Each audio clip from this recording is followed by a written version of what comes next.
Borders Rugby Radio with Stuart Cameron.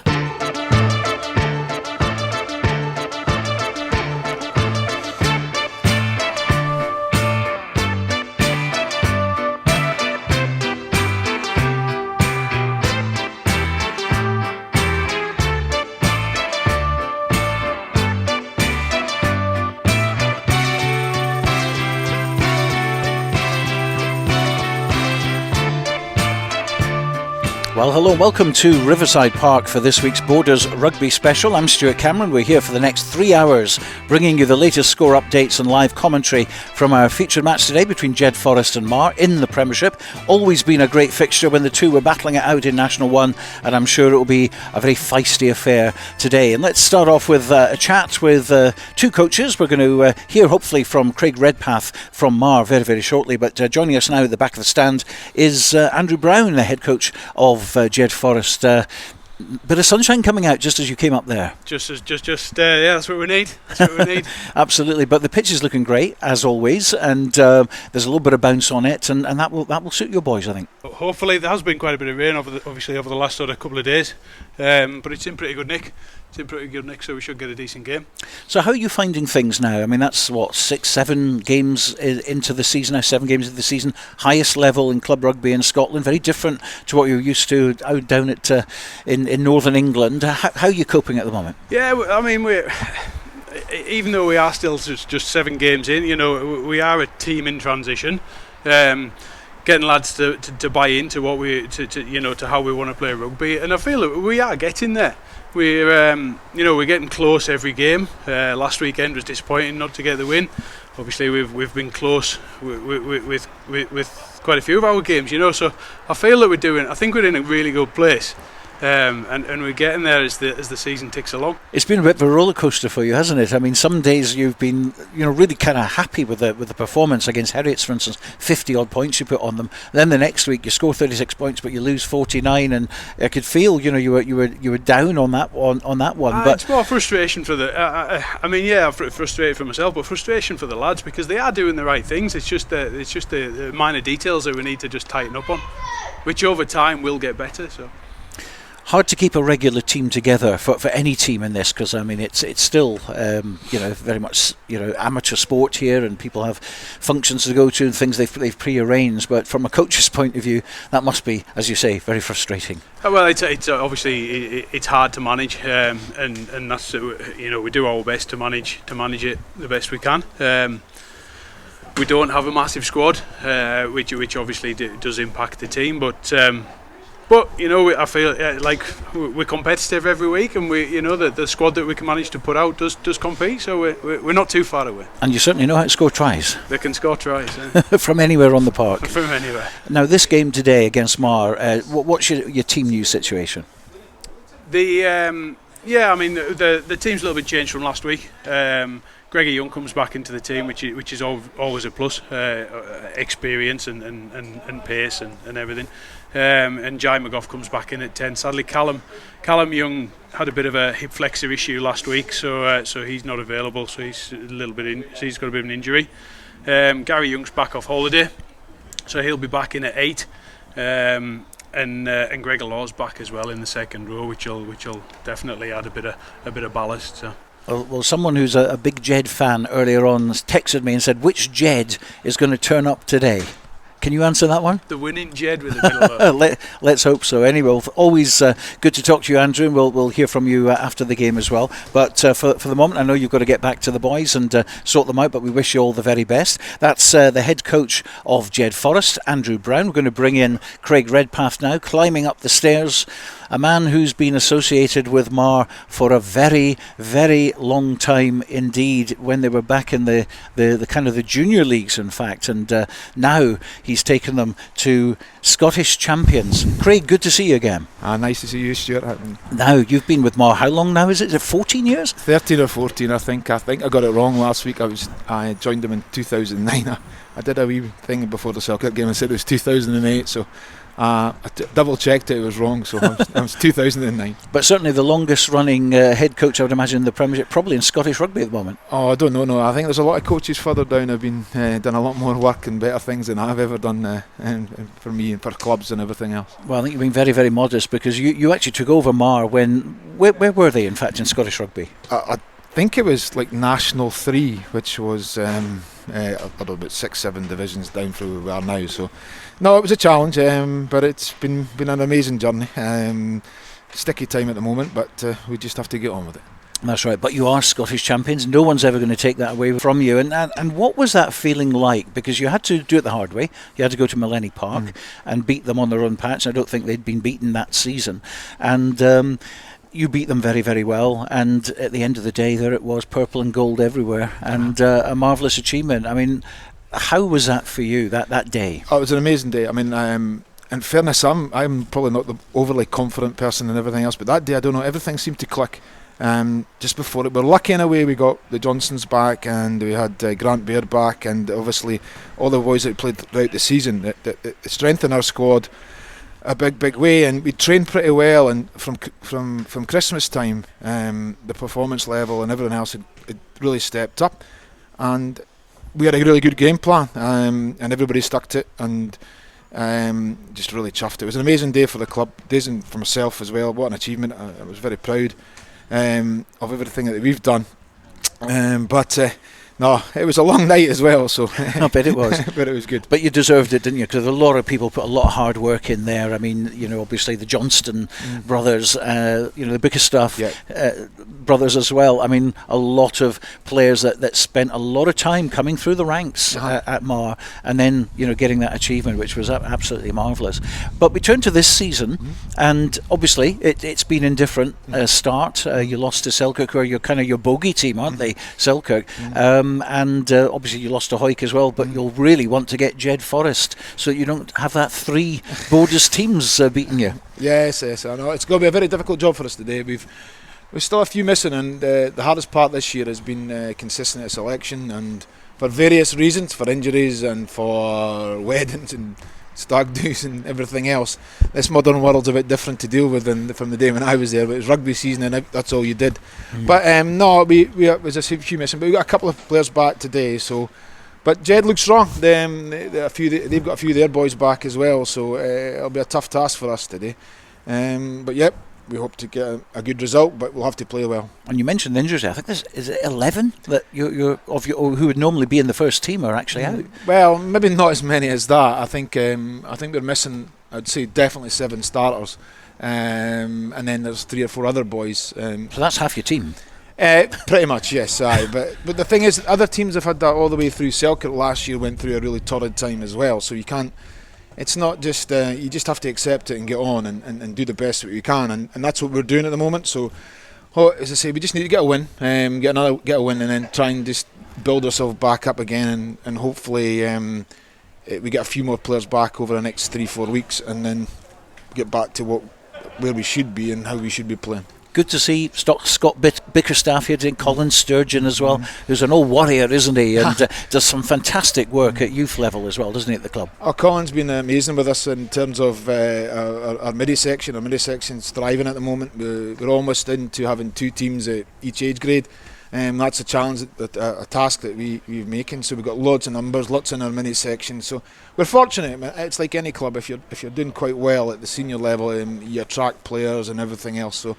That's what's happened with us, and we have a plan in that midi section which Collins is instrumental in taking forward. But again, we're lucky because that was the one thing about the final. Connor missed the final.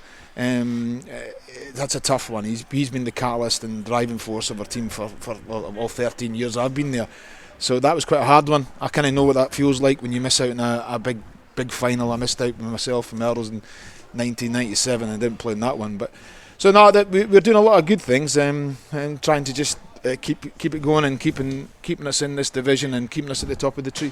It's a great fixture, this, isn't it, Jed against Marr? I mean, going back to when you were both in National 1, and I've been filming this fixture for about 10 years now, and it never disappoints, does it? No, Jed and Marr games have been really good level, very competitive, and it was, as I say, it's special in National 1 where both of us were sat at the top of the tree, and it was always we would win one, Jed would win one, and then as I say, I think we've been lucky we won it twice and then won the title from that. So, but no, Jed, they're an exciting team. I mean, when you've got the youngs and people like that in their team, and you can't rest in your laurels, or they'll score you 3 tries in the next 5 minutes, and you'll be 20 points down before you know it. But you have had a couple of big wins here, haven't you? Yes, we have, and I think last year's one was a bit of a freak one. I think Jed weren't in the best place with the players and injuries and everything else, a bit like us today, so hopefully it doesn't turn the other way for us. But no, it was a good win there. We had a quality player. Jamie Shedden was obviously one of them. He scored 4 tries, and we had one big win. I think it's when we won the title, national one, when we played really, really well here, and the score was quite a big win, but that didn't reflect the game. The game was a battle and a half, I remember. I think we won 30 points to 10 or something like that, but we played well that day, and a testament to Jed to make us having to play that well, which they always do. Brilliant. Well, it's lovely to see you, Craig, and still involved with Marr as well. Great club, and we look forward to a really good match, and we'll let you get back to your boys now. There's plenty of work still to be done before kick-off at 3 o'clock. I'm going to bring in Robin Purdy, because Graham Dodds will be here a little bit later on as co-commentator, summariser, and you've been listening intently there to the two coaches. What's your own thought? It's beginning to build up nicely, isn't it? It is, and you touched upon the fact there's been some great ding-dongs between these two clubs. There's almost a bit of a non-local rivalry has developed between them, and yeah, thoroughly looking forward to this one today. It's a really tough one to call, and if somebody had said to me before the season that if Jed beat Marr 7 games in or 8 games in or whatever it is, they will leapfrog them in the table. Not easy to say. Leapfrog them in the table. I'd have said no, not a chance. Marr will be in the upper echelons and Jed potentially won't be. But here we are. If Jed beat Marr, they potentially jump them in the table, and it's all on the line here today. I think Jed have possibly surprised a few people with this. With the start they've made, and it maybe seems a wee bit strange to say that. I think they're 2 from 7 or whatever they are, but they've put a lot of points on a lot of teams, and it's not beyond the realms of possibility that they could do that again today. But it's also not beyond the realms of possibility that Marr could turn Jed over today. So it's a really difficult one to call. And you're a former Jed player, of course, from a few years back. A wee while ago, yeah. But as you say, mixed fortunes for them. I mean, you never quite know. And I was saying to Craig there, which Jed is which Jed is going to turn up today, and it's hard to predict, isn't it? Oh, it certainly is, and I think what has changed a lot since then, which was my word, sort of mid to late 90s. Jed always had rugby players, obviously good rugby players, but we always struggled a wee bit with bulk. Let's be honest about it, the pack of forwards. That's changed now at Jed. There's some big old lumps in that forward pack, and they got beat handsomely at Millennium on the first day of the season, but by all accounts they demolished Curry in the scrum. Now that used to be unheard of, Jed dominating teams at the scrum. So yeah, Skeldon, Law, Ferreira, who starts on the bench today, he's a try machine at prop. So yeah, Jed don't get beat up front nowadays, and we all know they've got a back division. So yeah, anything could happen here today. It really is, it does remain to be seen. I'm struggling to call it. And how important is it having Paulo Ferreira to, even on the bench, you just know he's going to come on and make an impact? Frankly, it's ridiculous. 11 tries in the league last season, not in all competitions in the league. He's got 5 so far this season. He's a prop forward. He sits second or third in the charts. He was second top scorer in the league last season. What a weapon! What an absolute weapon to either bring on or to start. You just about know he's going to score almost every time he plays. He's got an MO in terms of his style of try, but who cares? He rumbles over from short range, and they all count. Well, they all count, and nobody's going to stop him, evidently. Absolutely. Now, of course, it's hard to believe that we're almost at the halfway point in the Premiership. Yeah, it's really starting to take shape now, isn't it? I always find this to be a really good time of the season, because you've got a bit, albeit we're struggling to pick a winner today, but there's form. Players are back from holidays, and there's less by way of weddings and that kind of stuff. A lot of teams have been impacted by that, as the coaches alluded to. So you're almost starting to see the best of the teams at this time of year, and it's still it's reasonable weather. The pitch is in good nick here today. We're not in the depths of winter, so yeah, I always enjoy this time of the season, and teams are just starting to lay down a marker now. I can see Jed hopefully, I can see Jed finishing higher than a lot of people might have thought they would have at the start of the season. Yeah, you could say the same with Selkirk as well. We've had a fantastic start. Well, I think Selkirk, everybody knew, and Craig mentioned it, Selkirk were decimated by injuries last season, and they really, really struggled. They couldn't put out anything resembling the same team 2 weeks in a row, and they missed key men for the bulk of the season, the vast majority of the season. And they've got those boys back, and they've recruited really well, Selkirk. So it's almost like a new look squad, and yeah, they are very much looking up the table and are going to be, I would say, there or thereabouts for a top 4 finish. And also, I mean, I've been hearing the jungle drums. You can maybe add some meat on the bones here. Craig Jackson and Russell Anderson joining Selkirk. It's been rumoured anyway. I think their faces may have been seen on a Tuesday or a Thursday night at Philip Hall. That would be a plus. That's a plus for any team in the league. If those two rock up at Hawick, that's a plus. If those two rock up at Curry, that's a plus. Couple of big players if that comes to fruition. Because we will get sort of Super 6 players, once the contract's finished and everything's sorted out, they'll be kicking in. Is it next week or the week after? Yeah, I think it's the week after. So it's going to be interesting because some of the players won't be going back to Super 6. So they will go wherever. I believe that's the case with a couple of the players at Hawick potentially. And then there's the draft as well. Now I have heard it mentioned that there's only 18 players that will be returning to Super 6. I think that's an important factor, returning to Super 6, that have made themselves available. I think they have the choice.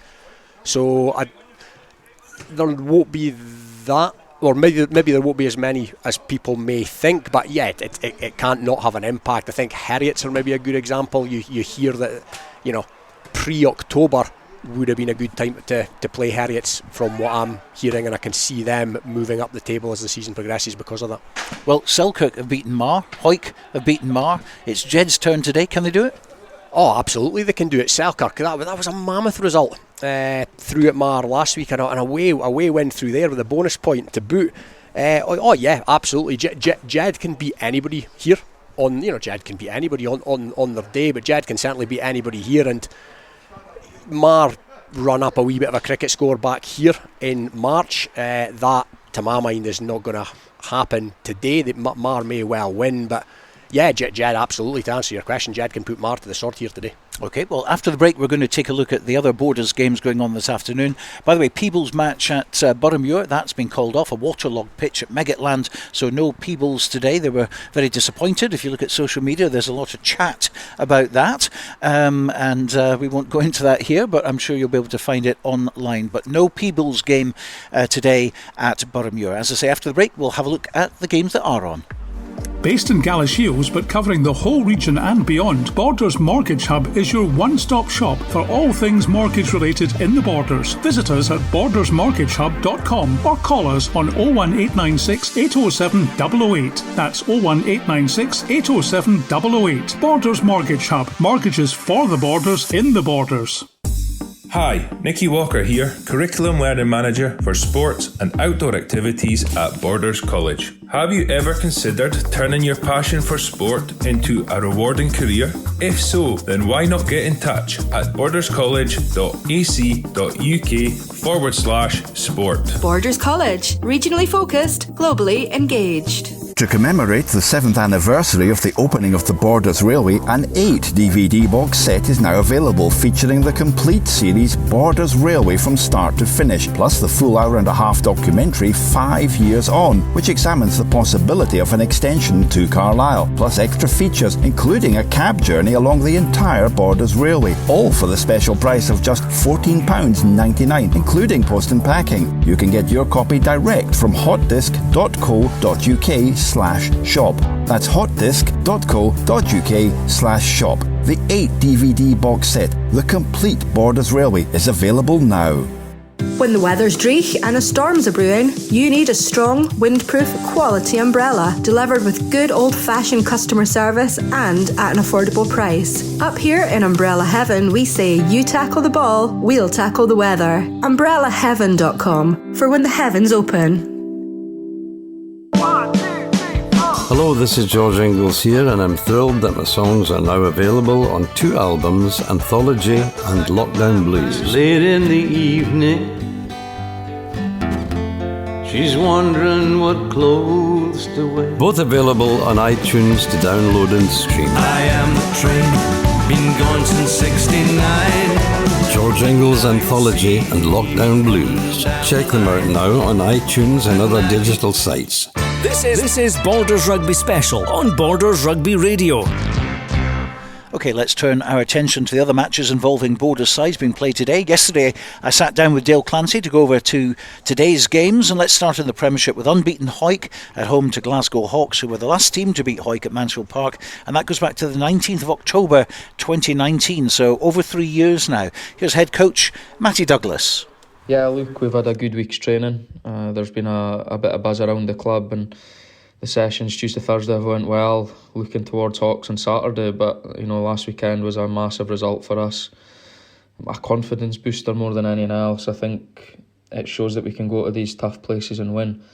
It's about keeping the momentum going and backing up the performance and showing that we're able to back up performances week to week. And we're in a tough run of fixtures, there's no denying it. We've had Marr, we've had Curry, we've now got Hawks, and then into a border derby next week against Selkirk. So the games come thick and fast, and we need to be picking points up at this stage of the season. You don't want to be getting into December and January and chasing your tail. So yeah, look, we focus on ourselves, and we look at a game week to week. And Hawks are a good side. They're big, they're physical, and they're well coached by Andy. So they'll be disappointed with the 2 results the last couple of weeks at home against Curry and Accies. So they'll be coming to Mansfield to put us under serious pressure and try and get a big result. So for us, we need to match that and make sure our set piece is firing. I think last Saturday the set piece gave us a platform to play off, and credit to the players and credit to Lewis. I think Lewis has worked hard and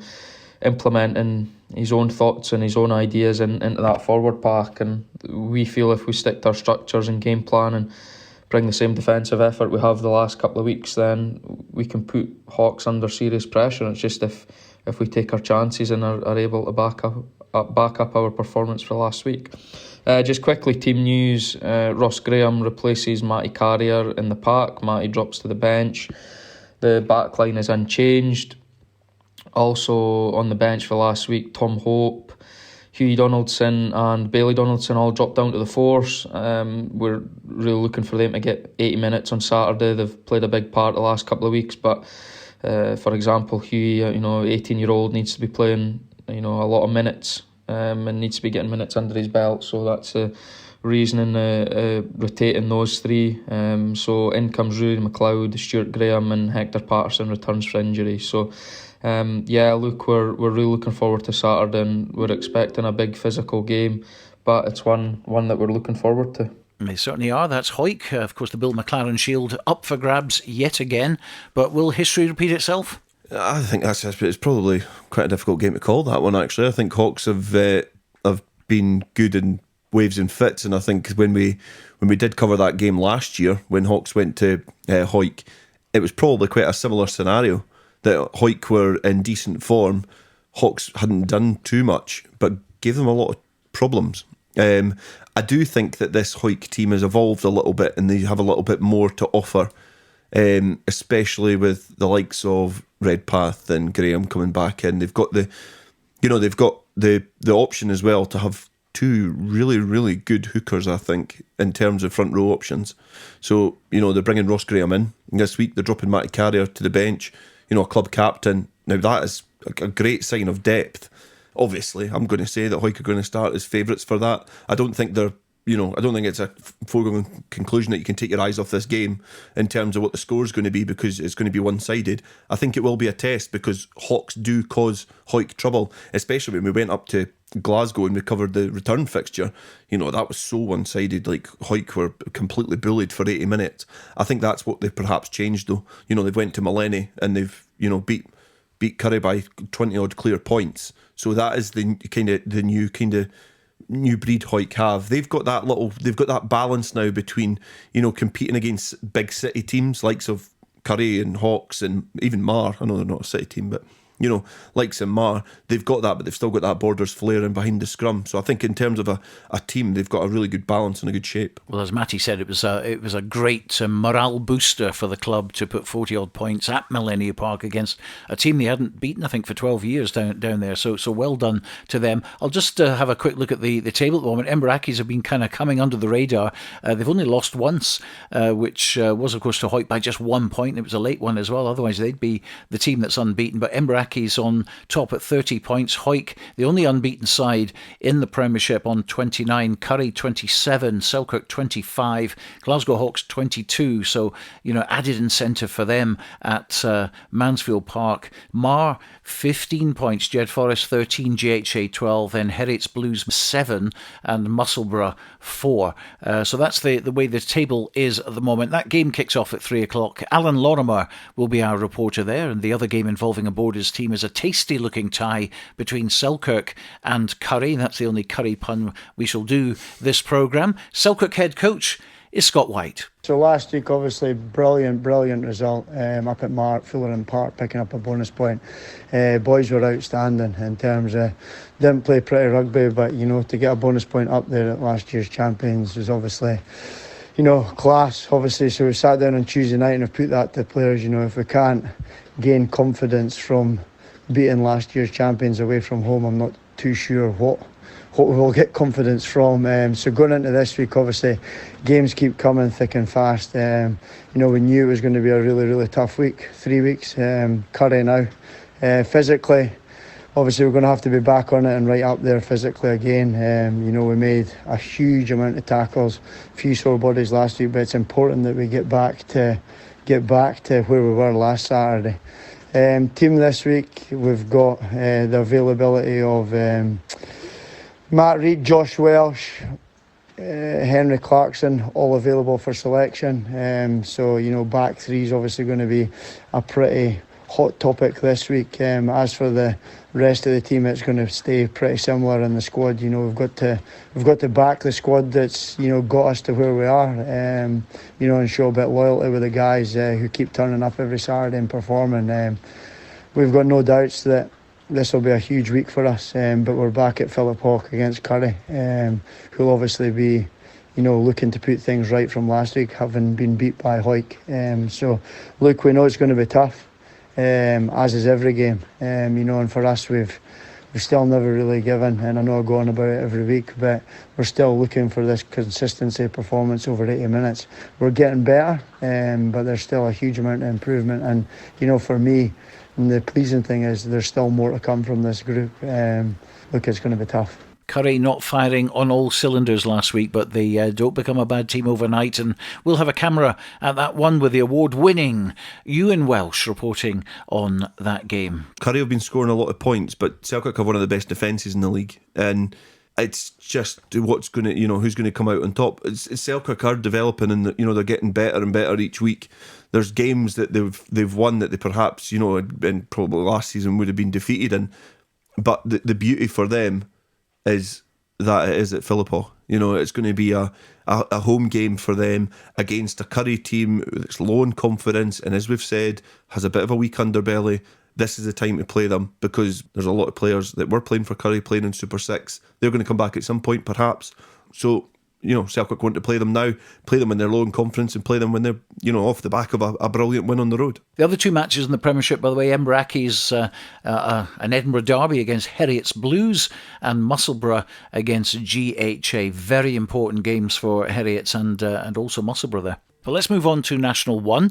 And what a match last week, with Kelso getting that monkey off their back at last. 16 years of trying, and finally a win at Netherdale. Kelso are at home to Stirling County, who are in the bottom half of the table at the moment. A decent side, though. They beat Melrose early in the season, so not to be taken lightly. Here's Director of Rugby at Kelso, Neil Hinnigan. Stirling County have been actually pretty good on the road. I know they're sitting in 6th position in the league, but they've had some good results. They notably beat Melrose this season already, and they've obviously had away wins at GHK and Aberdeen, so they travel well we cannot take them lightly at all. We've worked on a few things this week that we felt we got wrong last week at Gala, and Tuesday night was actually quite a big night on fitness. We decided that we wouldn't have an easy night, we would have a fairly hard night, and the players bought into it well and had a good shift, and they've all come through it okay. And you know, it was a good win at Gala, really pleased with it. We were delighted, but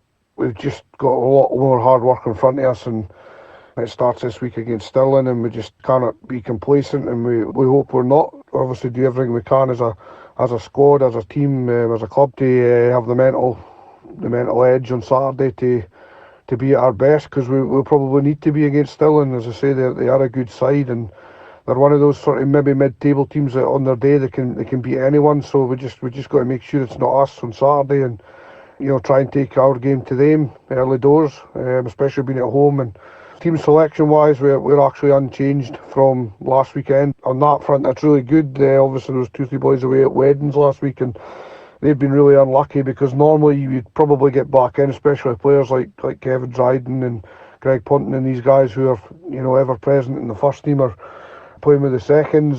So it's just the way it is at the club at the moment, and it's a really good thing, really positive. We've just got to keep working hard and keep fighting to win every match every week. A more confident sounding Neil Hinnigan. He's been very cagey, hasn't he, up to this point, but now his team sitting at the top of the table, unbeaten, 6 out of 6, and you can just feel the confidence in his voice, and also the culture at Kelso comes through, doesn't it?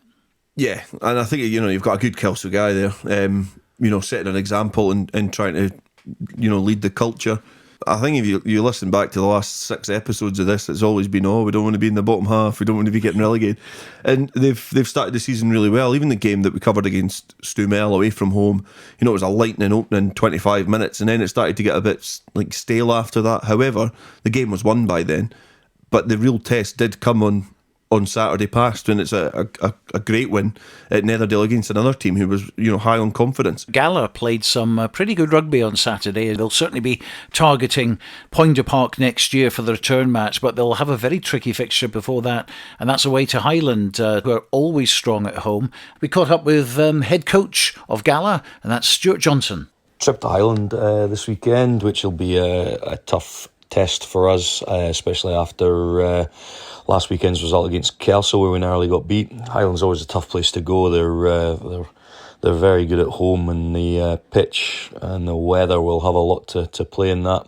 Very settled squad for this week. Ewan Dodds is dropping out injured, as is Stevie Cairns, but coming back is Jack Eason at hooker, so Josh Irvin drops back to the middle row, and young Douglas Weir gets his first opportunity off the bench on Saturday.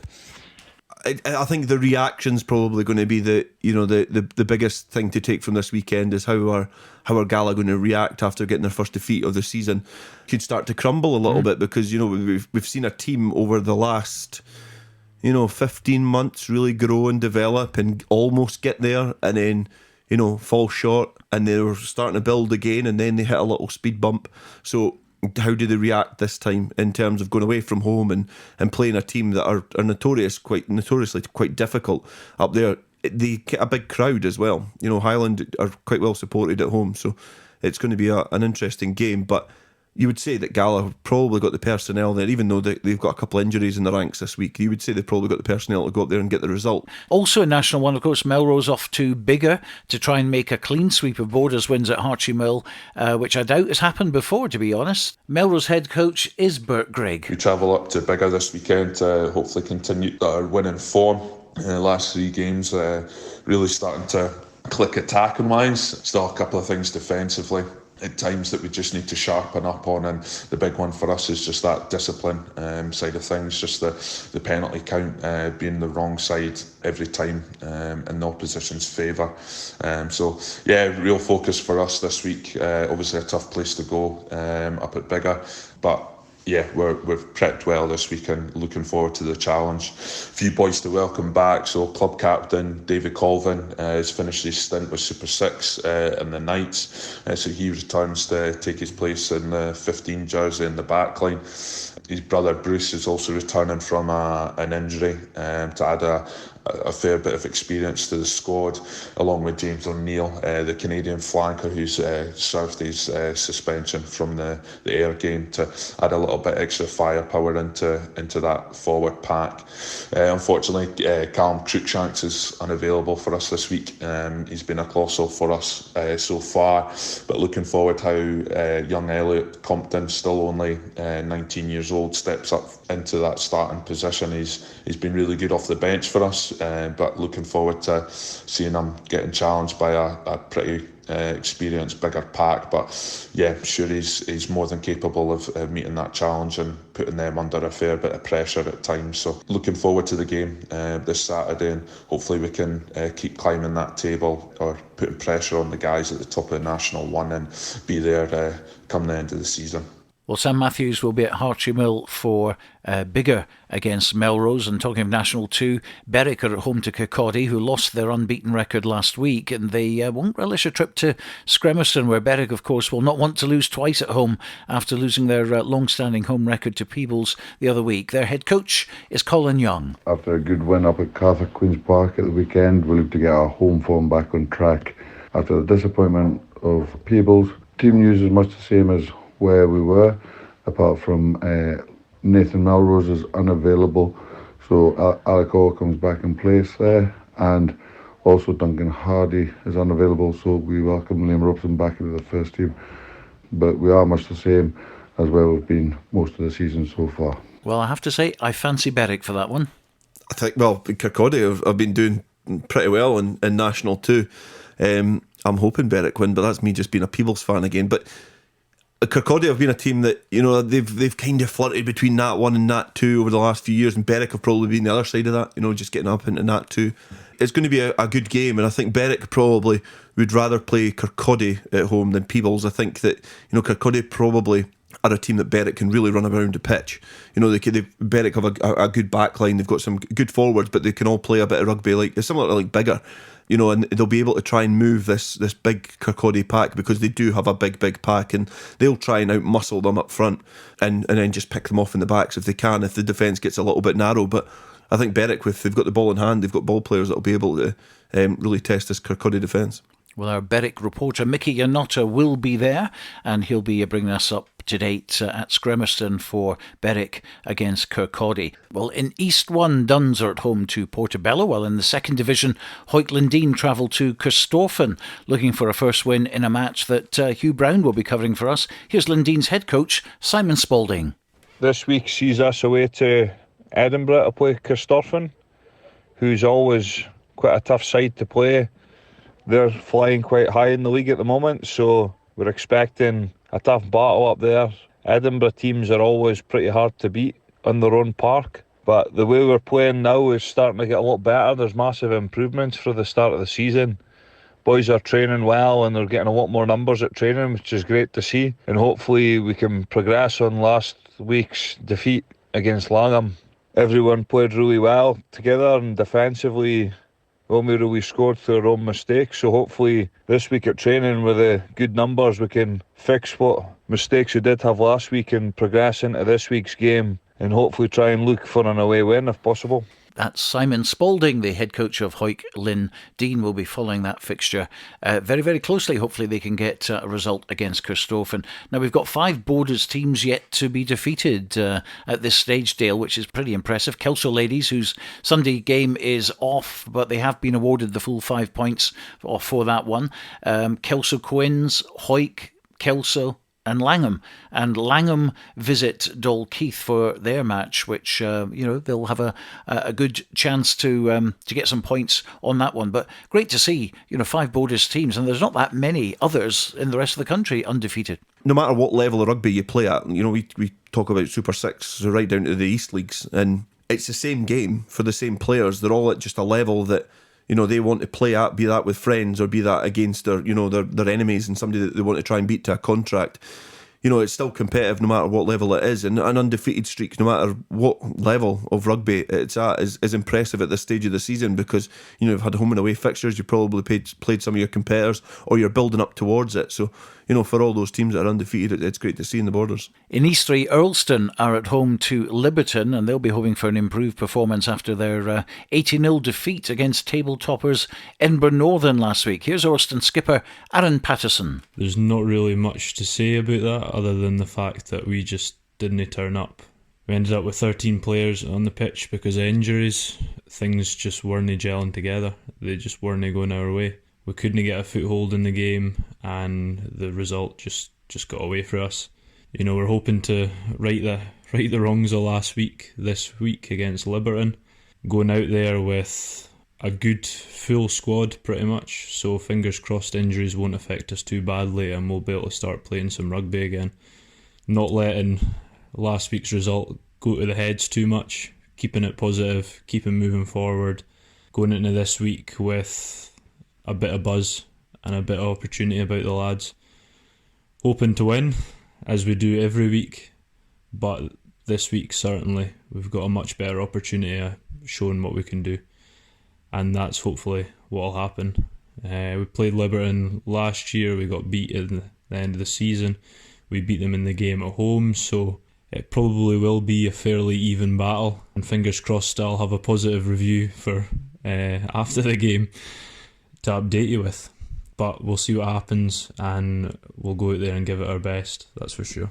Always positive, and good to hear from Aaron Patterson, the Earlston skipper. Also in East 3, Galloway IM's game against Edinburgh University is off due to the university team not being able to get a squad together. But in the other East League match, unbeaten Hoyt Quins, they're at home to table toppers Edinburgh Northern, so their biggest test of the season so far. And let's hear from the Quins' Adam Hall. Yeah, we're looking forward to the game this weekend against Edinburgh Northern. It'll be the first time in around 10 years since we've played them, and 4 or 5 of the squad probably played in that game, to be honest. We've got a strong squad, about 22 available this week, which is great, and we're really looking forward to the test against a team who's won all their games so far this season. They seem to be the benchmark in the league, so after this weekend I'm sure we'll see where we stand. Adam Hall. Well, that's a comprehensive look at our Borders teams in action, but let's quickly reflect on the departure of Southern Knights head coach Bruce Ruthven, who left the post this week by mutual agreement, that famous little phrase. Bruce messaged me to say that he wishes the club well, but found it difficult to cope with the constraints surrounding the job and also the uncertainty of the future of Super 6, and that was pretty clear, I think, from a couple of weeks ago when we interviewed him. And after the news broke, it wasn't really a big surprise, but we did have a chat with Southern Knights and Melrose Rugby's Director of Rugby, Rob Moffat. Just one of these things. It's we just talked to Bruce and just came to that agreement that it was just time for a change, time for Bruce to move on, and time for us to do something different. Yeah, because Bruce was very frustrated, I think, when I spoke to him last week about a number of things, including obviously the uncertain future of Super 6. Where is it going to go as a competition? We're not at the moment thinking like that. What we're thinking is ahead to next year. We're thinking, right, Super 6 next year, how can we go better? So that's what we're looking at just now. What we can control is getting the best squad and the best support group round about the players to help us move on. But we're very appreciative of what Bruce has done. He worked very hard. Like everybody knows, sport in general is not easy at a higher level. There's a lot of moving parts when you look at Super 6, and it's not easy. Are you convinced in yourself that eventually things will start getting, a lot easier? Because obviously, when it first came out in a blaze of glory and everyone was really excited about it, and the Welsh cross-border competition, this, that, and the rest was promised, and that hasn't happened, and that's obviously out with your control. And I'm sure all the good people at Scottish Rugby Union are trying their best to actually get this done. So long term, do you think they will eventually get there? Certainly hope so, Stuart. The glass is definitely half full with me. What we are is about giving youngsters especially the chance to play a higher level. And that's what Super 6 does at the moment. That's what Bruce has done over the last 9 months. People look at the record. There's a lot of young players have been given the chance. So what's going to be happening with, the people like Alan Tate and obviously Ross Ford and Lewis Carmichael? Are they still involved in the club? Yeah, well, obviously this has just happened. It just happened yesterday. And what we'll do now is we'll talk to the rest of the coaches, and we'll move on from there. We'll try and put the best coaching group we can together. We'll talk to obviously Alan Tate, Ross Ford and Lewis Carmichael, and we'll make a decision on what we think's best to move forward. We just want the best coaching group we can, but it's a bit early. We want to talk to these guys as well. It would come as a shock to them. I'm sure it would. We've not spoken to them yet, so that's what we've got to do first before we do anything else. Always sad when something like this doesn't work out, but as he said, sport can be cruel at times. Obviously, it's not worked out for Bruce. And, I think perhaps the defeat to Stirling Wolves did highlight a lot of problems with both teams, to be fair. It's obviously not been a great partnership there. It's not been a successful campaign for the Southern Knights, and between both of them, they've looked to change things. How that is going to be changed in the short term is going to be resolved, and hopefully we'll find out soon. And in the landscape of Super 6, how that's going to work out is also going to have to be, ironed out and released soon, because, a lot of coaching staff and people involved in Super 6 will be itching for answers in terms of what they're going to be looking at, because we've only got 2 months that there's not going to be any rugby, and they're going to start again looking towards that sprint series, so things are going to have to move pretty quick. This is Borders Rugby Special on Borders Rugby Radio. Yes, a comprehensive preview of games involving Borders teams today, but we're here at Riverside Park this afternoon for the Premiership match between 7th placed Jedforest and 6th placed Marr. It kicks off at 3 o'clock, but right now let's go around the grounds and get some team news from some of the games that we've just mentioned, starting in the Premiership with Hawick against Glasgow Hawks. Here is Alan Lorimer. Hawick going to today's match against Glasgow Hawks at Mansfield Park, intent on continuing their unbeaten run in this season's Tennent's Premiership, and in the process holding on to the Bill McLaren Shield. The Greens have made one change to the side that triumphed at Maloney Park last weekend in that 46-25 win over Curry Chieftains, with Ross Graham coming in at hooker for skipper Matty Carrier, who is named in the replacements and who will be expected to make a weighty impact when he comes off the bench. The other changes on the bench see the inclusion of Rory McLeod, Stuart Graham and teenager Hector Patterson, who returns from injury. Conditions at Mansfield should be good despite the overnight rain, but any lingering moisture or heaviness in the pitch should suit the Greens, who will surely want to boss matters up front given the strength of their forward pack. But Hawick have shown this season that their back play is improving after a hesitant start to the season in this department, and we're hoping Gareth Welsh at scrum half can spark life into the attacks. In midfield, Andrew Mitchell will present a threat to the Hawick's defence, while on the wing Ronan McKean has shown himself to be a good finisher given a chance. But behind the scrum, Hawick will surely look to the creativity of Kirk Ford again at fullback. Ford is also lethal off the kicking tee and sits second in the table of goal-kicking successes. For their part, Hawks, sitting just outside the top 4, will want to revive their title challenge after defeats to Curry Chieftains and Edinburgh Accies. They will be boosted by the return from injury of veteran Brendan McGroarty at centre, and also the return from Super 6 of Liam Brims, who kicked the winning conversion goal last Saturday against Southern Knights. In the pack, Mike Downer is back at loose head, and Daniel Sweeney returns to the squad at open side. The expectations will be of a close contest, but with Hawick sitting second in the Tennent's Premiership table, just 1 point behind Edinburgh Accies, and on something of a roll, you would have to fancy the home side adding to their string of successes this season. Alan Lorimer reporting from Mansfield Park. Well, moving to National 1 now, Melrose have made the trek to Hartree Mill this afternoon, hoping to do what Kelso and Gala have both done this season and turn over bigger. Our man watching this one is Sam Matthews. That's right, Stuart. I'm here at Hartree Mill, where 7th bigger welcome 4th in the table Melrose. Don't let those two stats confuse you, though, as I watched this bigger side 2 weeks ago almost take out, at the time, top of the table Gala after a gruelling 80 minutes. A Melrose side here that boasts 17 out of 20 in the team sheet as homegrown talents, and the other players include returning James O'Neill on excursion from MLR's Toronto Arrows, so very dominant players will be taking the field today.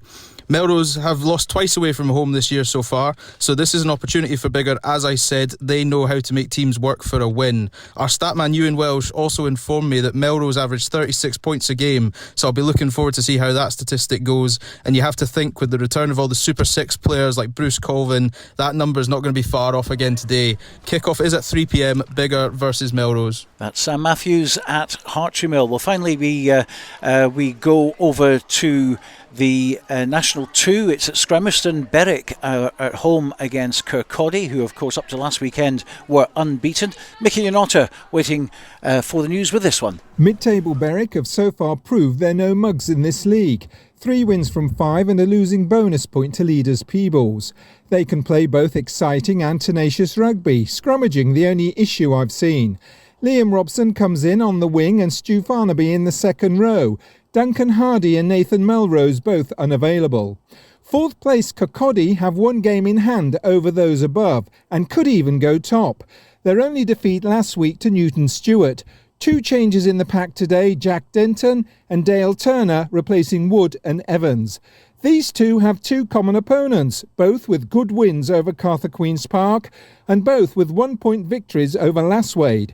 Borders Rugby Ewan Welch doubles up as statsman and says Berwick's average points scored is 24.2, conceded 24.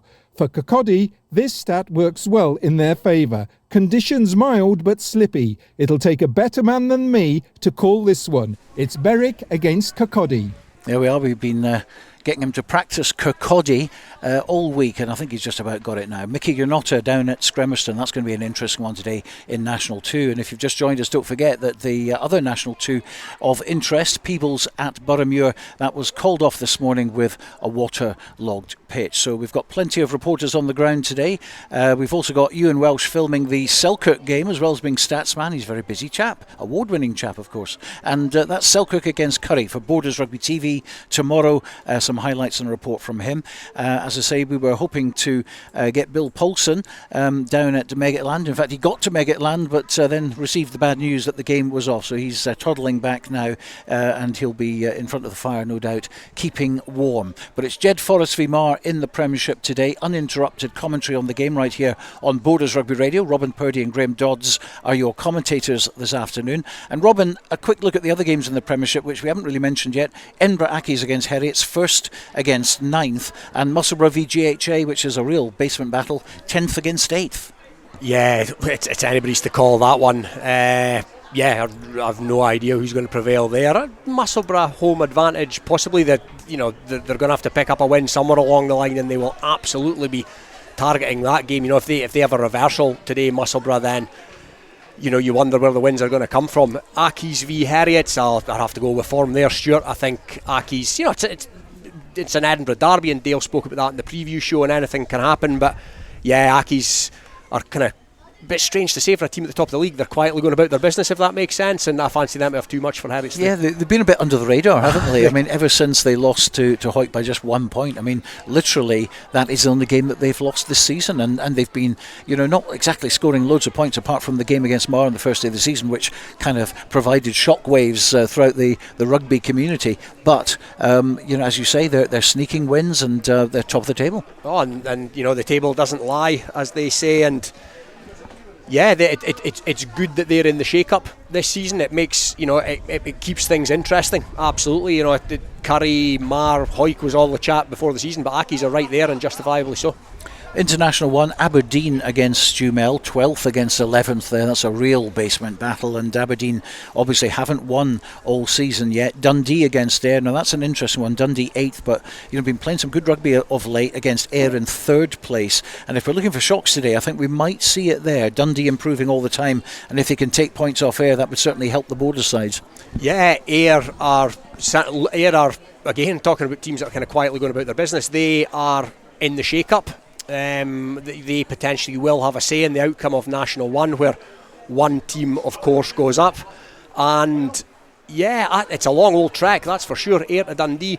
I'm going to go the other way, Stuart. I can see Ayr pipping that one.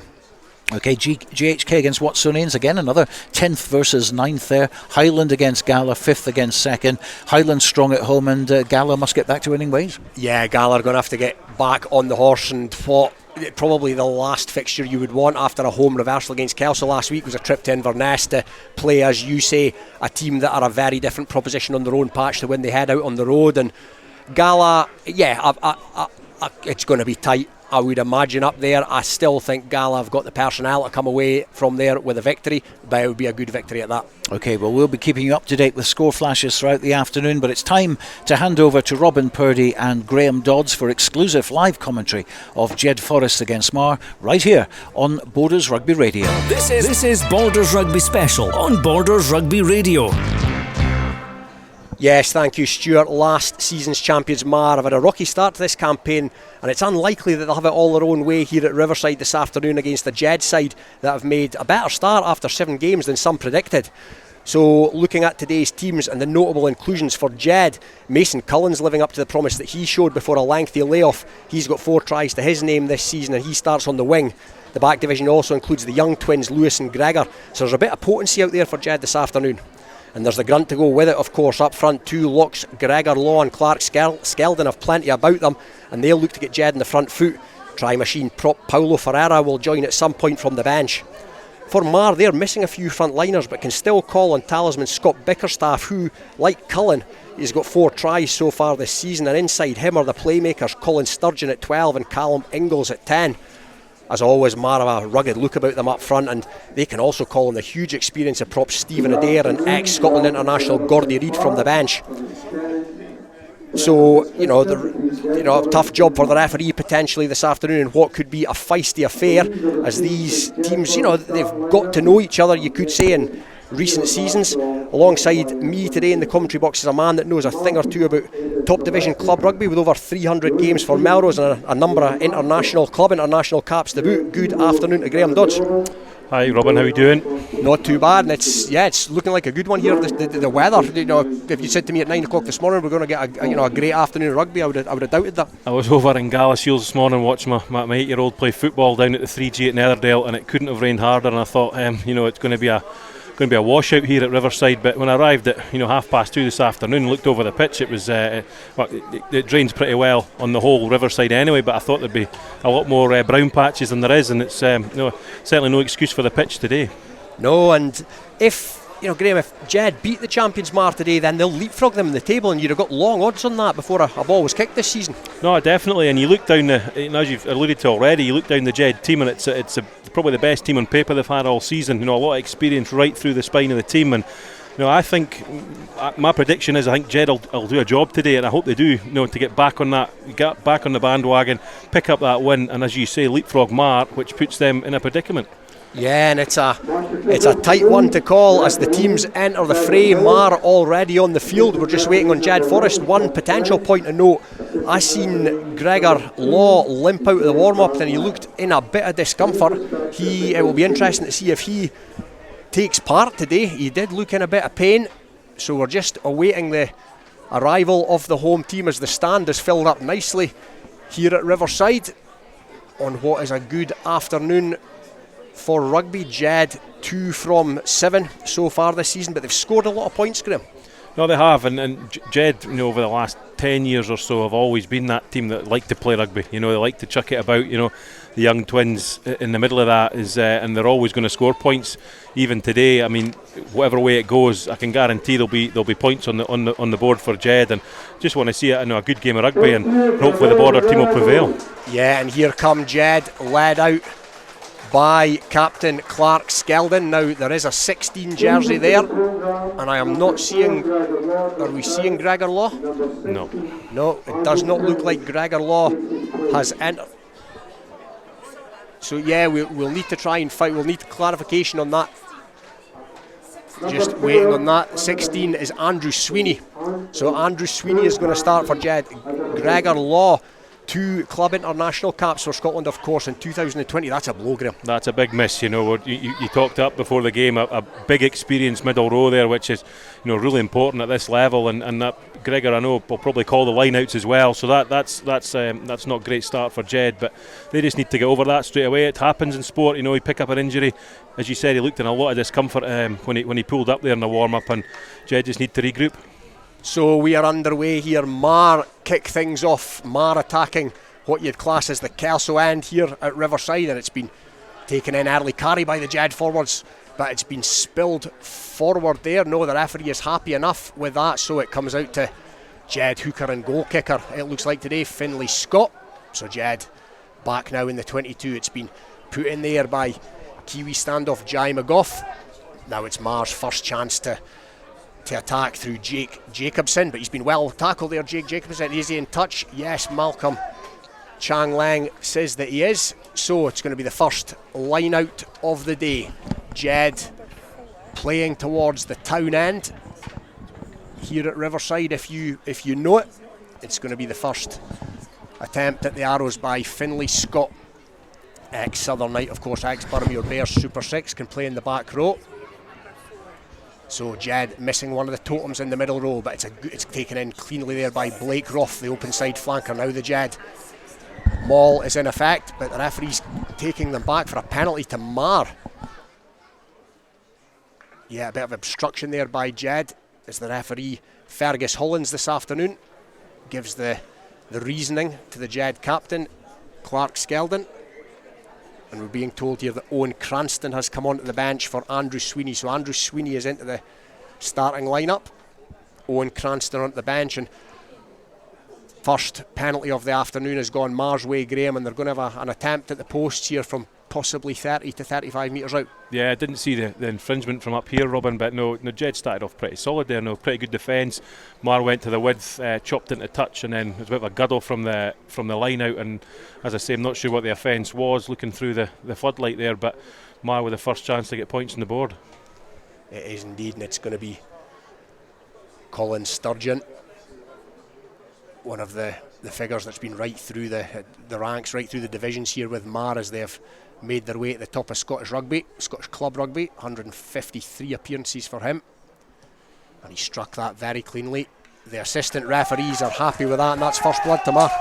Yeah, good start for Marr. From their point of view, you know, it's always difficult when you come 2.5 hours across country, and that's what you want to do. You want to try and get settled into a game as an away team, and yeah, good start for Marr. They'll be happy with that. Yeah, so Jed, it was a cleanly taken line out, but the indiscretion has led to the coughing up of 3 points. First blood to Marr, and it's going to be Lewis Young to get things back underway for Jed. Lewis Young, he's gone long with that into the Marr 22. That's been taken in and sent down this Riverside Park. Is that going to go to touch? It is indeed, and that's a good touch finder. That's a confidence booster. But Jed have taken this quickly. Robbie Shearer-Gibb. Shearer-Gibbs came in, found Young. Young goes to ground, that being Gregor Young. Oh, the referee, however, has pinged Marr. So first penalty to Jed, and they'll attempt to put this down the touchline. Lewis Young appears to be on kicking duties today. He's made 20 or so metres, so first meaningful territory for Jed. 10 metres into the Marr half, line out on the stand side here. Second throw in for Finlay Scott.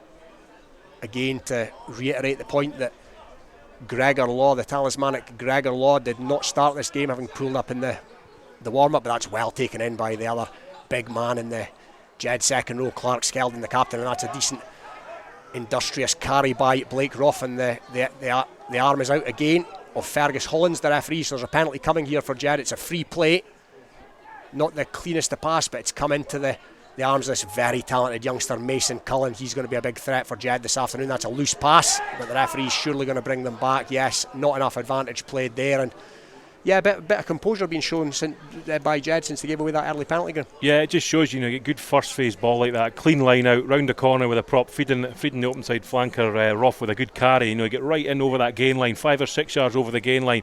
I'd like to see Jed go again. I know it was a free ball, the penalty had already been awarded, but go again, go in tight again. Let's try and pull these Marr players in, and then the width will be on. It's never going to be on wide second phase.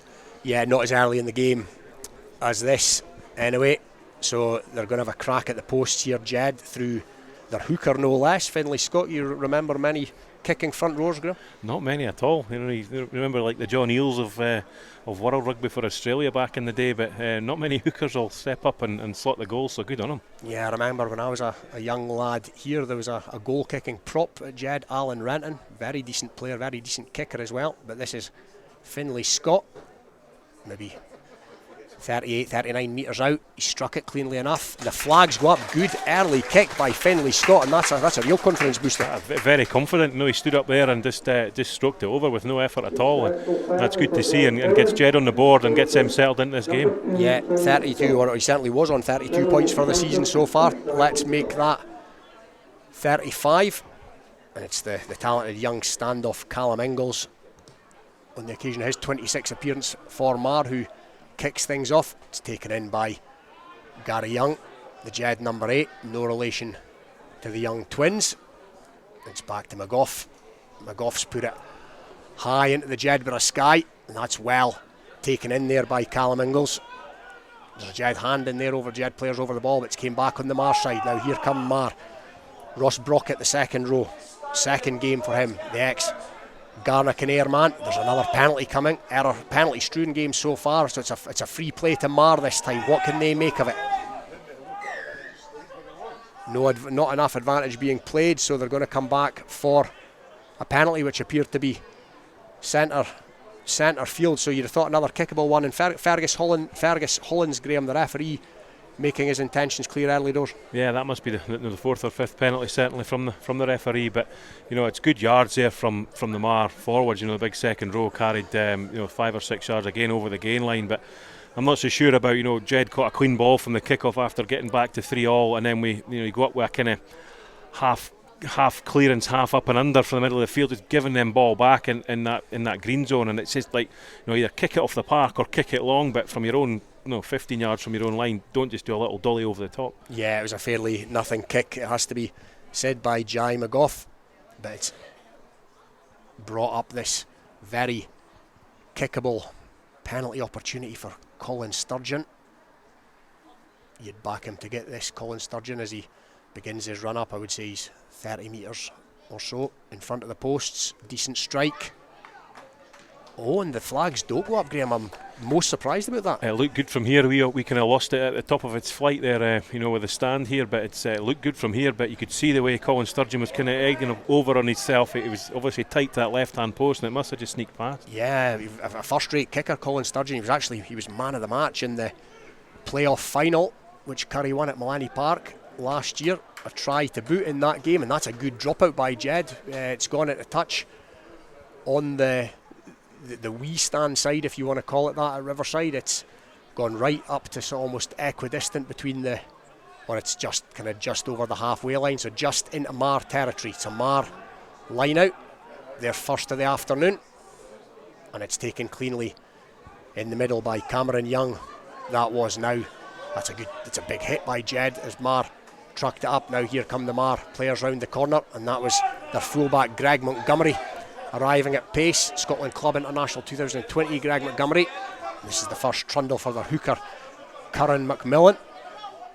So Marr there's a bit of afters going on there between Gregor Young and his opposite number Nairn Calder, but the referee's happy enough with that, and Marr going through the phases here. And again, here comes a jinking run by Montgomery, but he's stopped in his tracks just outside the Jed 10. Now the wingers beat the first man, that being Jake Jacobson, but again he's lost his bearings too close to the touchline, and these teams just sort of starting to feel each other out, Graham. Yeah, just a little bit scrappy to start with the first 10 minutes, isn't it? And Jed have shown pretty good glimpses in defence. A couple of bigger hits going in from the Jed pack, which is good to see, because the last thing you want is to let these big Marr ball carriers get into the game, get their confidence up. Just need to keep chopping them down from a Jed point of view, and really when they've got the ball, let's be a little bit more accurate whether we're running or hitting the corners. Great dropout, as you say, but that dropout clearance could have been done 3 phases before when they had the chance. Yeah, without coughing up the play that coughed up the penalty chance. But it's going to be a Jed scrum, I would say equidistant between their own 22 and their own 10 metre line. It's Aidan Bambrick to feed. Shrill of the referee's whistle. We're going to reset that scrum. Aidan Bambrick, who's very much made the Jed number 9 jersey his own this season. He's been in very good form in recent weeks. Played Borders under 16s a few years ago, Bambrick. So the scrum is going to reset. Jed have had a solid scrum this season. They certainly have, they've not been in retreat from what I believe too many times. And the scrum, if nothing else, had a fine time of it. Milani on the opening day reversal at Curry. So it's turned out a decent scrum by Jed, that, and it's Jed possession. McGough. McGough's got runners, but he's taken that into the traffic himself. Bambrick's at the base. Bambrick's got a runner in the shape of Clark Skeldon, the captain. He pirouettes, goes to ground, and it's going to be Bambrick again. Now it's Bambrick with the up and under. Again, but it's taken fairly easily by the Marr player there. That's Bickerstaff. Bickerstaff's wrapped up. Double tackle, which involved number 8, Gary Young. And it's been chipped over the top. That's not a bad tactic by Marr. Oh, they're on-rushing winger. But it came into the hands of Robbie Shearer-Gibb. Now, Jed have got numbers if it goes through the hands. It's set up in midfield, just outside their own 22. The carries by Clark Skeldon.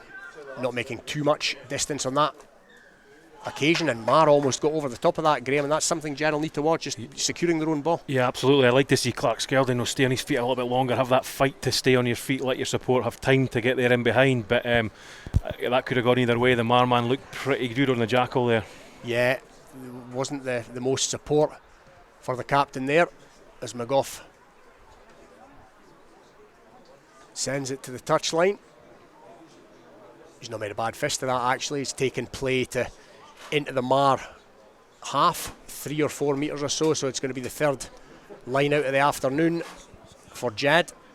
Finlay Scott to throw in. He scored here at Riverside against Marr in March in what was a fairly heavy reversal. That's good line out, or it was good line out ball. It was taken in well by Blake Roth, but he bulleted the pass to nobody in particular. But Rory Marshall's made a break, and Rory Marshall's got good footwork. Now Rory Marshall's got Gregor Young, and Gregor Young goes deep into the Marr half. Oh, and he's done well to pass out the tackle, Gregor Young, and there's a Jed player on the charge towards the line, and it's Kyle Grieve.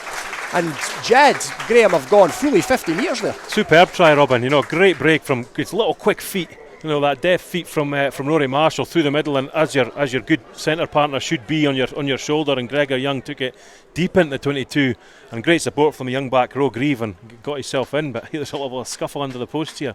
Yeah, there's a bit of afters going on behind the try line. We'll keep an eye on that to see what the referee makes of it, to see if any cards will be flashed. No, I think he's just telling both sets of handbag throwers to part ways.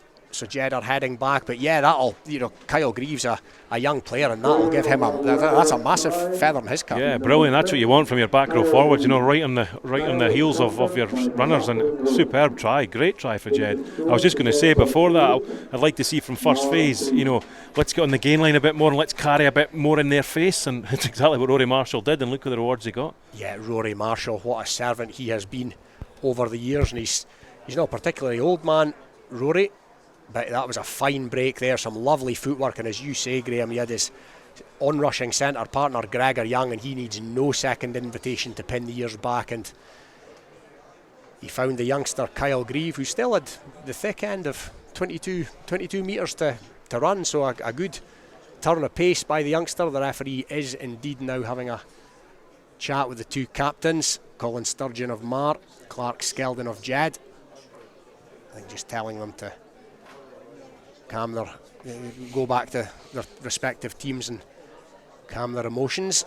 There has in previous, Jed have played Marr a lot of times in a couple of different divisions over the years. Now, a wee bit of non-local rivalry has built up, and it's not beyond the realms of possibility that this could get a bit fiery today. That's what we like to see, especially when there's two teams that it really matters on a Saturday afternoon, the result at the end of the day. And as you say, Marr and Jed have basically followed each other up the leagues, or been in the same league for the last 15 years, I would say, when Marr kind of came up the leagues from the lower side, and there's been some ding-dongs between them. Even when I was back playing, I remember, second division stuff, Marr and Jed were going, toe-to-toe at the top of the second division at the time, but it's great to see them both in the Premiership and still that rivalry.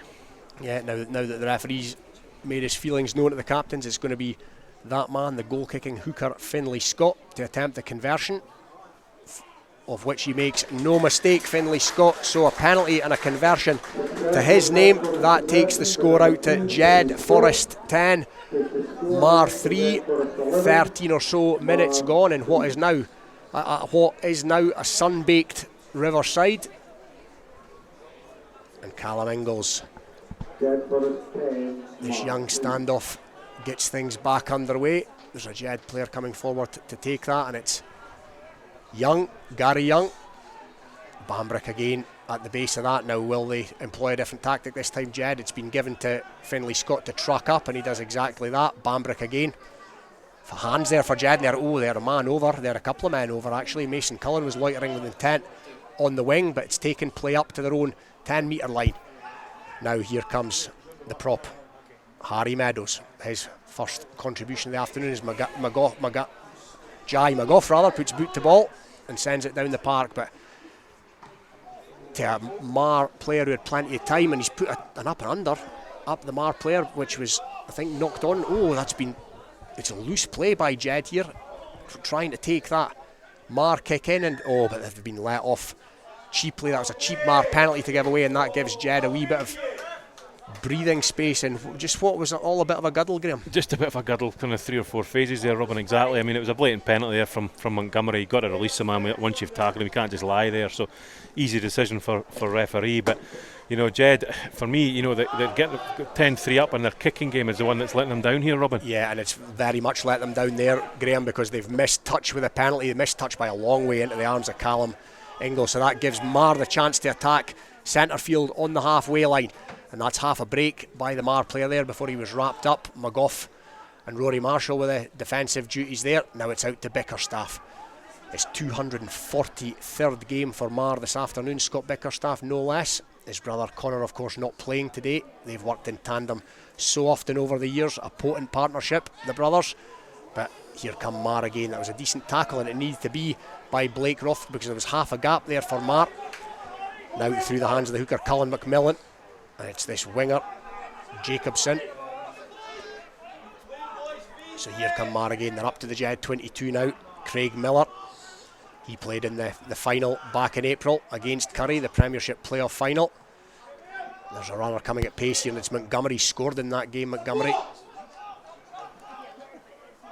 Now Marr halfway between the Jed line and the Jed 22, looking for their big forwards to do the donkey work here. As they come round the corner, the pick and go by their number 8, Callum Folan, who come up through the ranks at Melrose. As they inch towards the Jed 5-metre line, it's going to take some Stoke defence from Jed here, but there's a gap opened up, and that gap has been exploited by the captain, Colin Sturgeon, and that, Graham, was all too easy. It was too easy, Jed, first of all, second phase gave away a penalty, and then they were on the back feet, and if you give a little bit of space around the fringe like that to a good Marr side, they're going to punish you, and it was just, as you say, all too easy on that occasion. Yeah, so Marr back in this. You'd imagine parity will be restored. Not a particularly difficult conversion to come. Going to be attempted by the try scorer Colin Sturgeon, the captain. 153 appearances for him. Played a bit of club rugby in New Zealand in 2018 as well. That takes him up to, or this, if he kicks it, will take him up to 51 points for the season.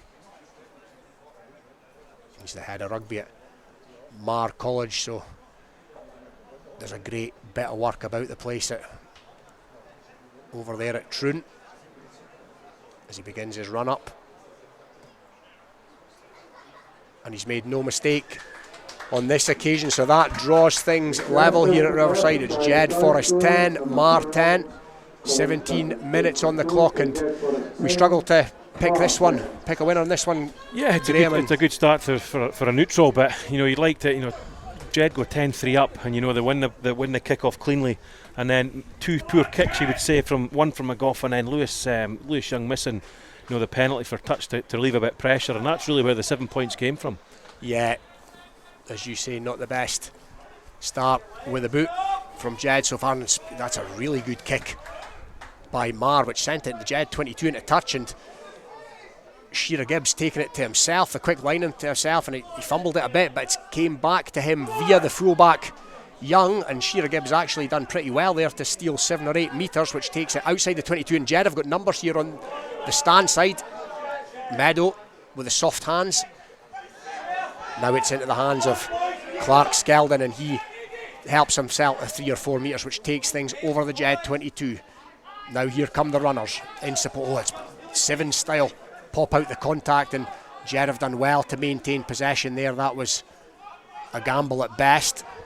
Here comes the stand-in for Gregor Law. Sweeney, there's Marr players over that ball, and they've been successful in the jackal, and the quick tap has been taken by the scrum half, Grant Baird. Were the Jed players 10? I think the referees deems that to be fine. Now here comes the hooker, McMillan. McMillan takes it in, and now there's Jed players in there. Bits came back on the Marr side. Craig Miller. Marr fans calling for a high tackle there, but the referee's happy enough. Now it's through the hands of Ingles, and there's it's a man and ball situation. It needed to be. It was Greg Montgomery who'd come into the line, the fullback, but the referee's going to bring them back again. It's going to be a Marr penalty, not enough advantage played, and that all stemmed, Graham, from what was a great clearance kick by Marr. Yeah, great kick. Exactly, that's the difference. They made sort of 60 metres straight off the bat with the first phase, and then Jed were on the back foot, and actually Jed did quite well, and then just got that little bit isolated, man in support, first man there not quite quick enough, turnover from Marr, and then for there they're on the back foot, and then the penalties are coming. I think that's about 7 or 8 penalties that Jed have given away. They can't continue like that if they're going to expect to win this game. Yeah, the penalties starting to rack up against Jed, as you say. Were they guilty maybe a wee bit of playing a wee bit too much rugby there, Jed? Oh, absolutely, in the middle of the field. I mean, Robbie Shearer-Gibbon and Lewis Young did quite well to get themselves out of that little scraping inside their own 22, but once they'd got kind of set up in the middle of the field, there was no need for these little offloads all the time, especially not that part of the field. Let's say how many phases have Jed actually put together? 3 or 4 at once. That's it. They need to get into these 7 or 8s, 9, 10 phases and actually get them in the game, get Marr on the back foot, and hopefully they'll concede penalties. Well, whilst the injuries are happening on the pitch, I'll give you a quick update on some scores around the country. And it's Enbrackie 7, Heriots Blues 0. Jedforest, as we know, 10 each here at Riverside Park. Musselburgh and GHA sharing 3-3, and Selkirk 7, Curry 5. So you rejoin us as Bickerstaff puts that penalty into the corner. It was possibly kickable for Colin Sturgeon, but they've decided to go for Broke here, Curry, and it's a decent nudge by Bickerstaff, which has taken Curry to it's going to be rather the Marr line out just outside the Jed 5, and they've got a wee bit of a shunt on here. Marr, it's heading towards the Jed line, it's over the 5 metre line. We're trying to see who's got the ball here, but it's certainly a Marr forward, put it that way. But it's back now to the backs. It's a cut back inside there by Marr. They head towards the line, but again, good defence by Jed and Rory Marsh, or is it Young? Young's in over that. But no, there was a penalty coming, and another penalty going against Jed here, and they're going to have to be careful in this red zone, Graham. Yeah, I think this could potentially either be last warning, or the referee might have had enough and send somebody for 10 minutes. Oh, yeah, he has. He has indeed, and who is that? That is Andrew Sweeney. So Andrew Sweeney's going to take a 10-minute leave of absence, and that's not what Jed needed. 5 metres from their own line. So penalty here. Now it's Craig, he's going to tap and go. Yeah, Craig Miller's gone there, he's held up just short. Ominous looking for Jed here. Another Curry forward, another Marr forward, I beg your pardon. Picks and goes, and they're over here, and the referee's awarded the try to Marr. Let's just see who comes up with the ball. It's certainly a Marr forward.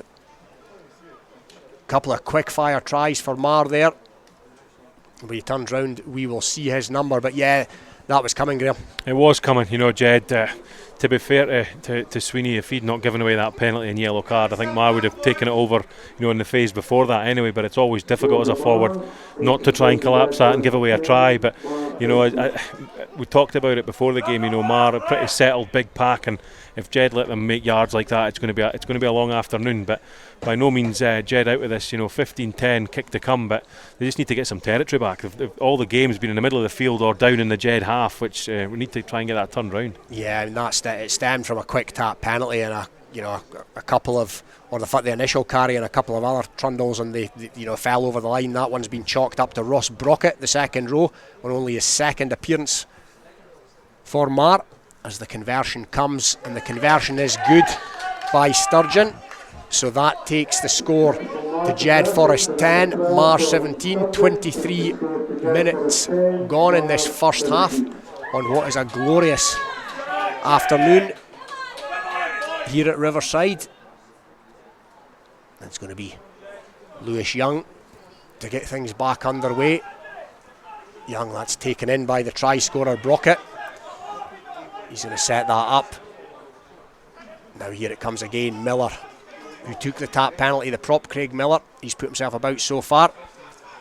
There's a dummy runner in there for Marr, but they're going to come back into the traffic. He run right into the traffic, the biggest traffic of them all, and Harry Meadows. But Marr have maintained possession, and on the stand side they've got numbers over, but that's decent defence by Jed, but it's maintained and they continue to make ground here, Marr. And it's the winger Jacobson that's in there. Now here comes Sturgeon. Sturgeon's kicked it towards the wing of Bickerstaff. That was marshalled into touch by Mason Cullen. However, Mason Cullen not been in the game so far, and Jed will be looking to change that. And Jed will just be looking to get some kind of foothold because they've went right off the boil in the last 10 minutes or so. Just need to get the ball and keep it for a wee while, put it through the phases, and if they are kicking it, let's kick long into Marr territory, because it's all, as I said before, it's all getting played in the Jed territory, which you're not going to get points from. It's good play from Marr here on the stand side through the hands. I'd like to have seen Sturgeon put it through the hands on that other side as well, just to keep it going. It was actually a bit of a let off for Jed. He kicked it one bouncing into touch. Yeah, as one gargantuan Jed prop is replaced by another. Harry Meadows is coming to the sidelines, and he's replaced by the cult hero here at Riverside, Paulo Ferreira.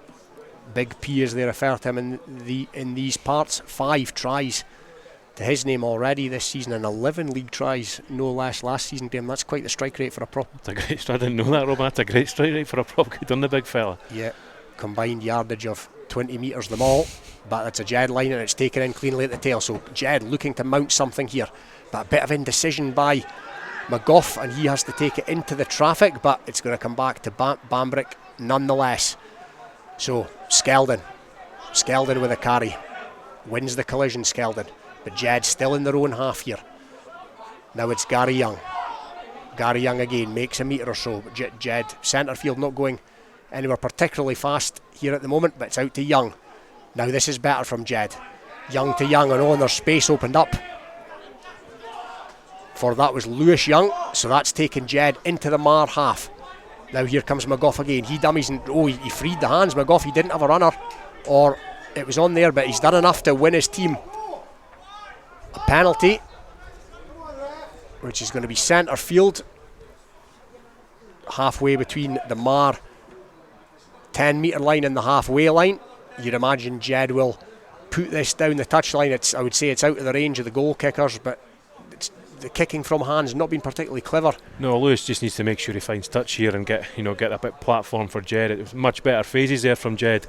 5 or 6 phases, and actually made inroads into the Marr territory from good carries round the corner from Skeldon, and then that great break up the middle from Lewis Young. It's got them right where they want to be. Yeah, and he certainly made touch, Lewis Young. And I'm actually just looking at the flag, the assistant's flag, Graham, and I'm looking at the trees behind the goal there, and there's possibly more wind out there than we are experiencing at the back of this stand. Definitely. In fairness to Jed. Yeah, absolutely, and I think that's what happened to Lewis's missed touch before. It got held up in that breeze.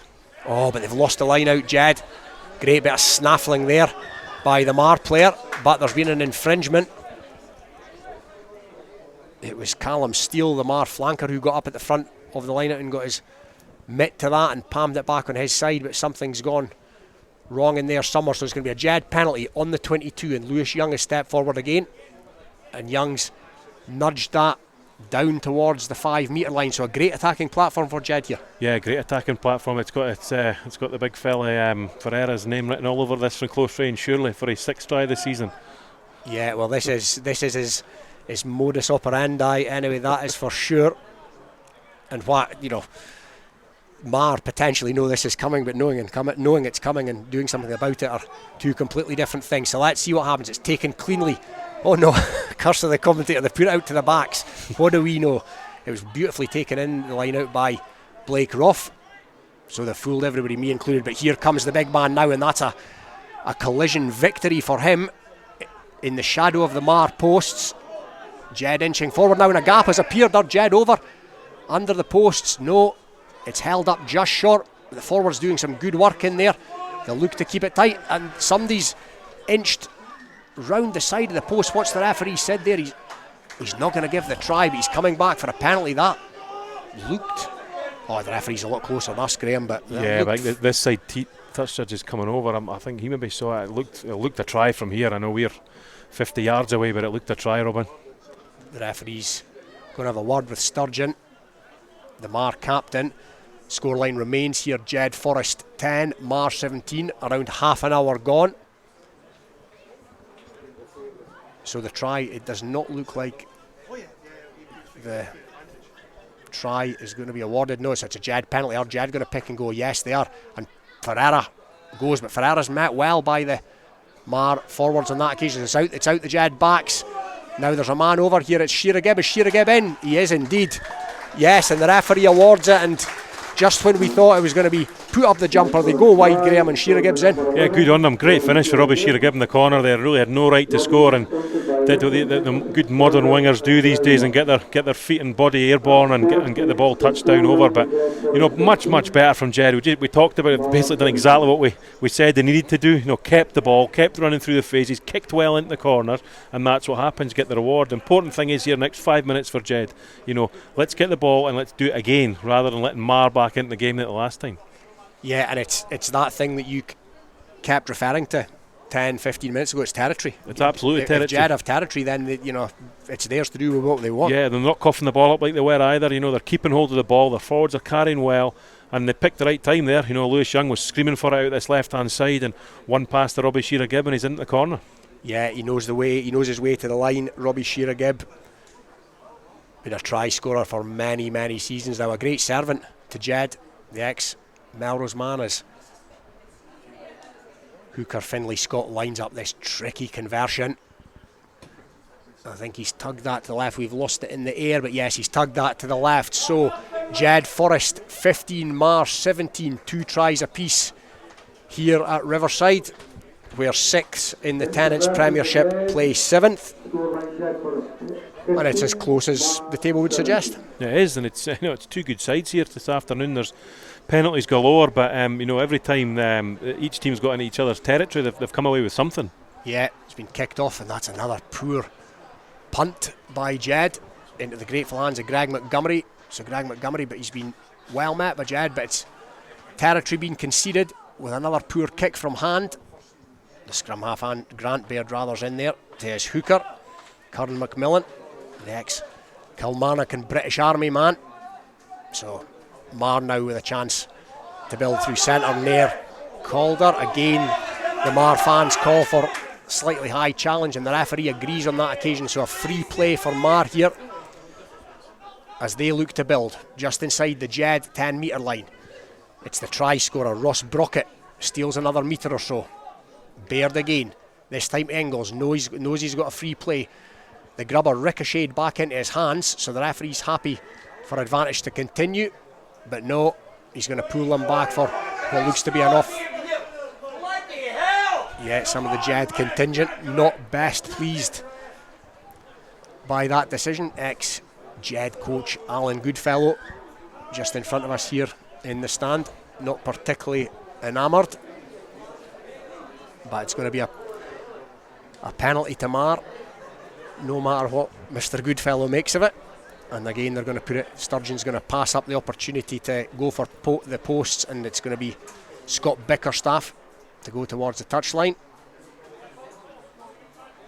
Bickerstaff, he's put that to 15 or so metres from the Jed line. Now Marr have looked dangerous from this sort of position, Graham, so far in the game. Yeah, and we've got to remember that Jed are still down to 7 in that pack as well, so it's obviously a big shortfall there. So I think this is really important. If Jed get away out with this with not conceding, it's a big bonus for them. Yeah, the line out's been dragged down, which is a good effort by Jed. As you say, 7 forwards in there, but there's a bit of room for the hooker Cullen McMillan to work with there. He got up a bit ahead of steam. It was Blake Rough that took him down, but here come the Marr backs now. It's Calder with a step and go.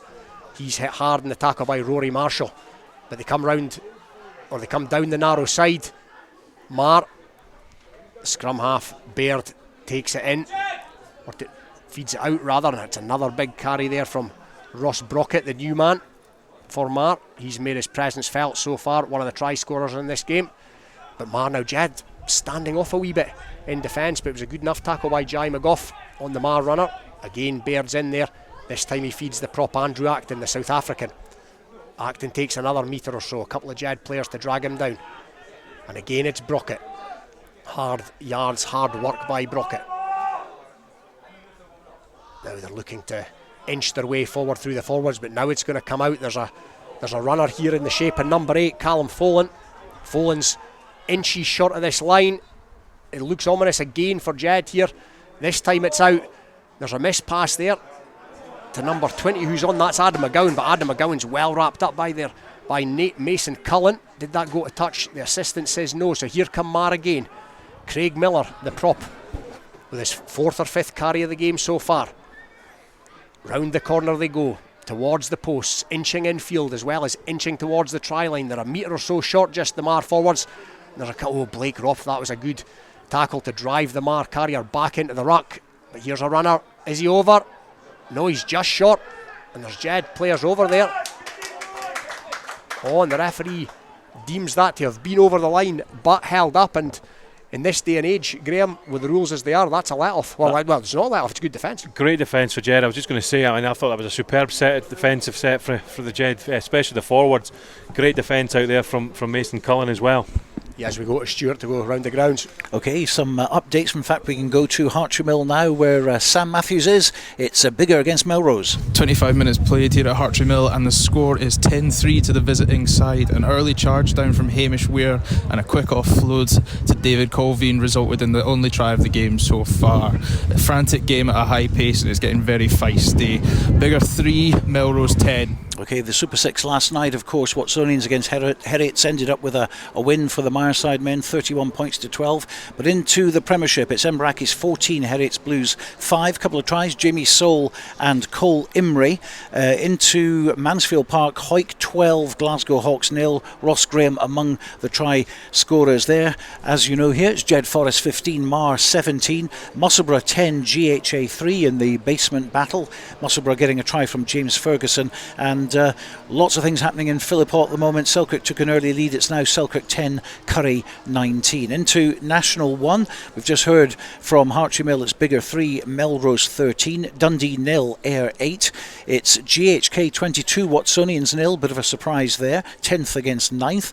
Highland have taken the lead against Gala. It's 6-0, 2 penalties for Highland, and we're still waiting to hear what's happening at Poynter Park between Kelso and Stirling County. But at Scremiston in National 2, Berwick 14, Kirkcaldy 7 is a latest score. A couple of tries for Berwick, Rory Hindhaugh and Ben Nicholson going over in that one. Falkirk 7, Lasswade 3, and Preston Lodge 19, Hamilton 12. Those are the latest scores. And as you come back to us here, there is an injury to a Jed player behind the line there. It's the captain, Clark Skeldon. So having lost his second row partner Greg Law in the warm-up, the last thing that Jed will want to see happen is Clark Skeldon depart the scene. Some running repairs, I think it looks to be to the face, Graham. I hope for Jed's Pack's sake that he is all right, leading well, lots of carries in this first half from the big man, and as you say, to lose both second rows and one before the game and one before half time would be a bit of a nightmare for Jed, but he's getting back on his feet and he looks like he's going to continue, Robin. Oh yeah, that's good to see, because he's one of the bigger lumps up front for Jed, as well as being the leader, so it's going to be a goal line dropout.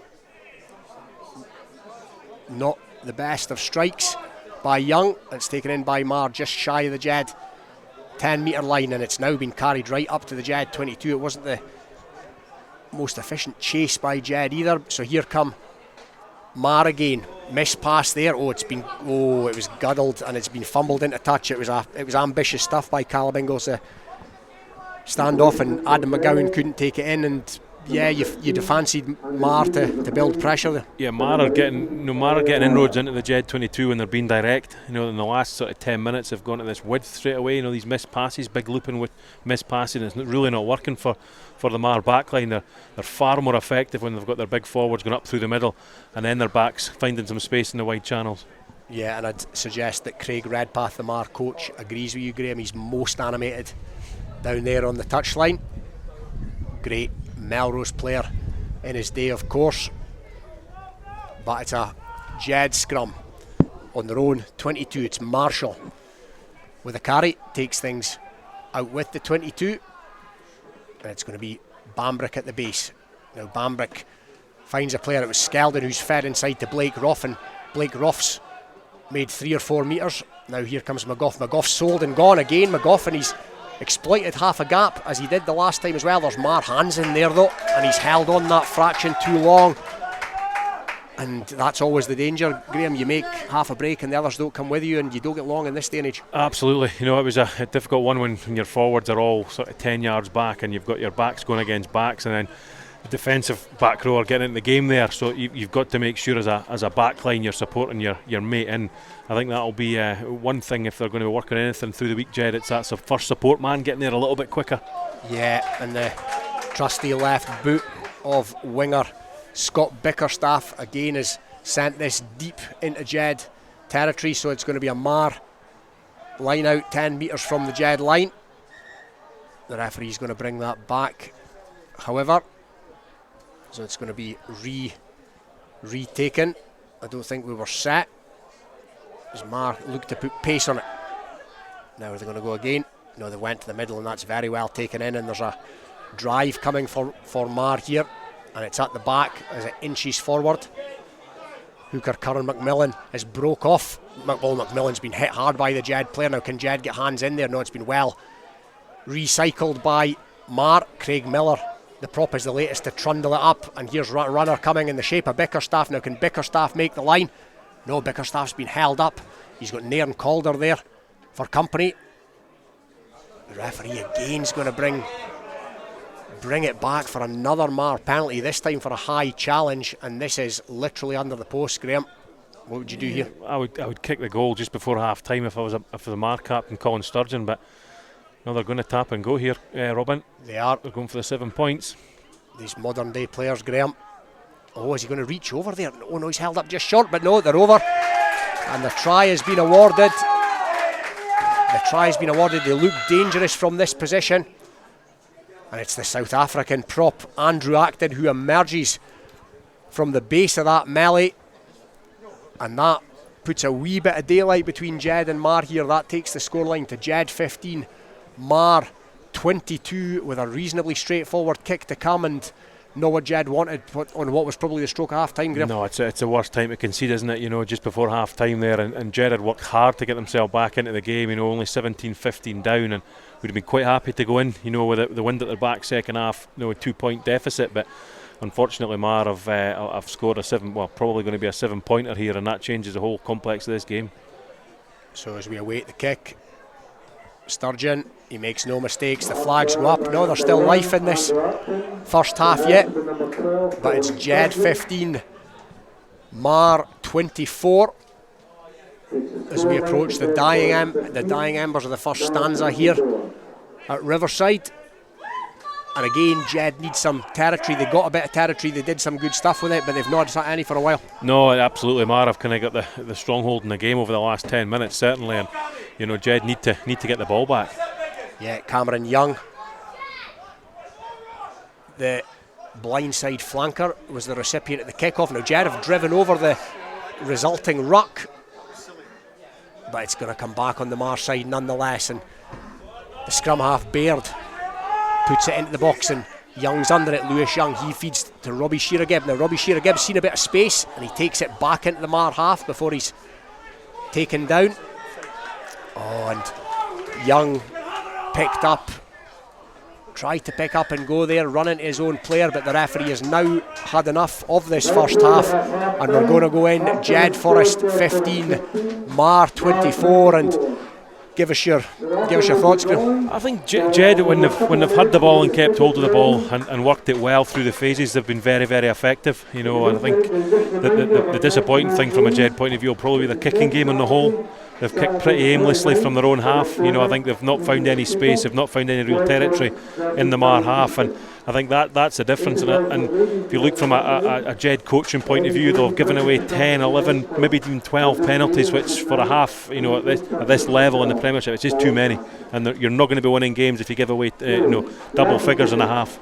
Yeah, speaking of penalties, and discipline. Jed have had a couple of red cards this season already, and they were the most carded team in the whole league last season with 16, so it's not an alien concept, the fact that they're giving away so many penalties. No, and I think, in this day and age where referees are tight on, there can be a couple of penalties for a couple of high shots, and there's really been nothing in it, nothing malicious, but in this day and age, players know they just can't tackle above the shoulder. It's simple.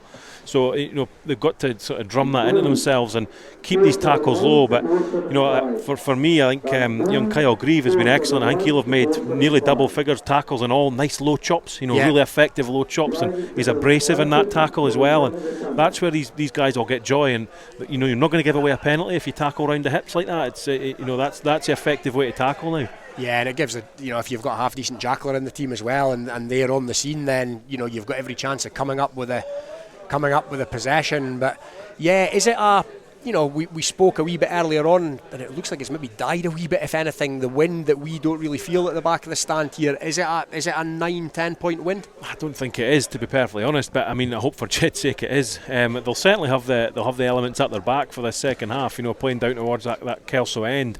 But I think Jed certainly need to kick a lot better in the second half. It sounds like a broken record, but I think that has been their downfall. That and the penalties has been their downfall. I think if they can kick better, stop giving away the penalties, improve their discipline, keep hold of the ball, they're still in this game. It's only 9 points, and quick score after half time, and they're right back in it.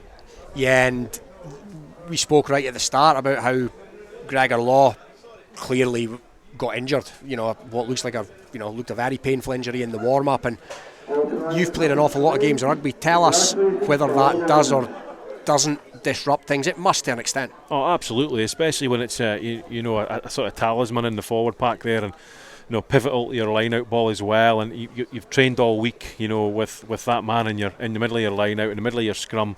Probably got his row around the field as well as that middle row and that second phase ball carrying round the corner. It's 2 minutes before you're going in for the end of your warm-up, and he pulls up. Unfortunately in sport it happens, but it will be a big blow to Jed. They'll have talked it up and said, it doesn't matter, it's we've still got a great squad, blah blah blah. But long and short of it is, I've been there, done it, and it's happened a couple of times to me. I remember a big Premiership game, John Dale went down just before we were coming in to go back out. It was a semi-final against Ayr actually at the Greenyards, and luckily we scraped by that game, but it did the first half especially. You lose an experienced player in the forward pack, it does affect you, Robin. So we're going to go to Stuart for some half times.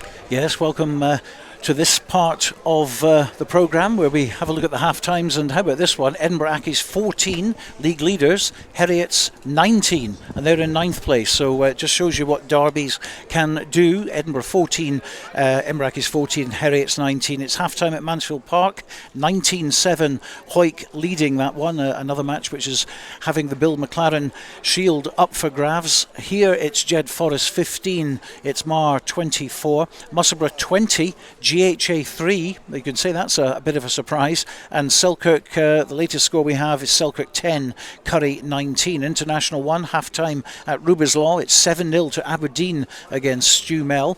Bigger 3, Melrose 13, Dundee 0, Ayr 15 is a half time scoreline. GHK 22, Watsonians 0 at the break, and Highland 6, Gala 0 is a latest score. International 2, it's Berwick 14, Kirkcaldy 7. I think in fact we can go to Scrummerson right now. Here's Mickey Unotta. Berwick 14, Kirkcaldy 7. It's been the power of the pack and expansive play that's troubled Berwick, who themselves are playing a free-flowing game and giving as good as they get. On 11, Jack Webster created an opening. Fullback Rory Hindhoff shrugged off 2 tackles to run over.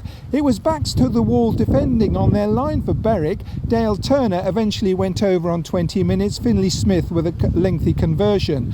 On the half hour, James Thompson scored. Jack Webster converting both tries. Half-time, Berwick 14, Kirkcaldy 7. And it's just gone half-time at Philip Hawke as well. Selkirk 10, Curry 19. Also in the East League 2, Kirkstofan 17, Hoytlandine 3 is a half-time score. Other results or scorelines, half-times in National 2 that we have at the moment. Falkirk 7, Lasswade 6, Glasgow Accies 3, Cartha Queen's Park 8, nil rather, but they've just restarted and there's a try for Glasgow Accy, so that's 8-0 they lead against Carth at Queen's Park. And National 2 half-time, Preston Lodge 19, Hamilton 19. Hello, this is George Ingles here, and I'm thrilled that my songs are now available on 2 albums, Anthology and Lockdown Blues. Late in the evening,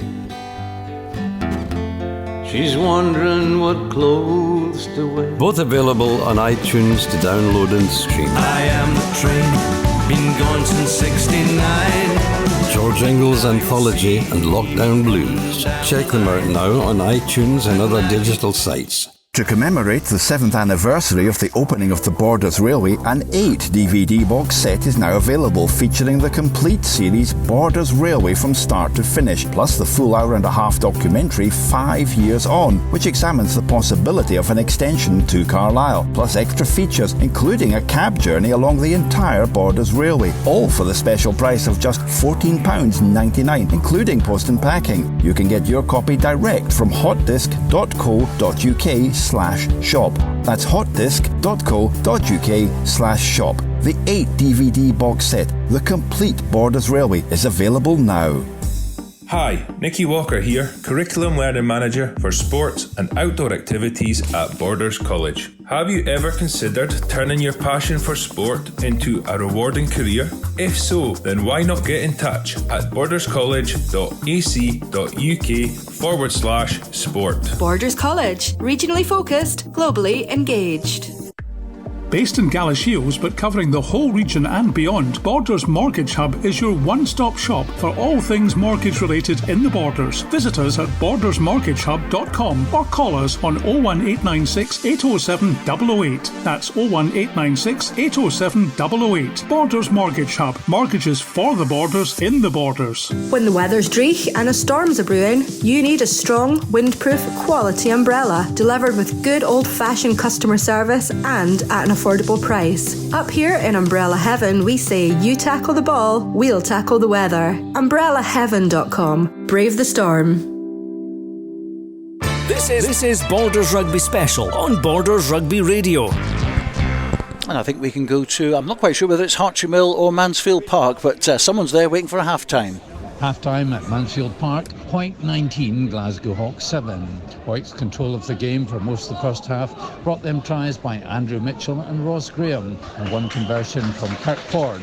But towards the end of the first half, Hawks found their attacking flair, resulting in a try for skipper Stephen Leckie and a conversion by Liam Brims. But then just on half-times and after another driven line out, Mitchell crashed over for his side's third try, and Ford added the conversion point. So half-time again at Mansfield Park is Hoyk 19, Glasgow Hawks 7. So thank you to Alan Lorimer, it was in the end, who was waiting for us with that half-time report. So having a look, Robin, at some of these half-time scorelines at the moment, the one that stands out at the moment, league leaders Edinburgh Accy's behind against Heriots Blues by 19 points to 14.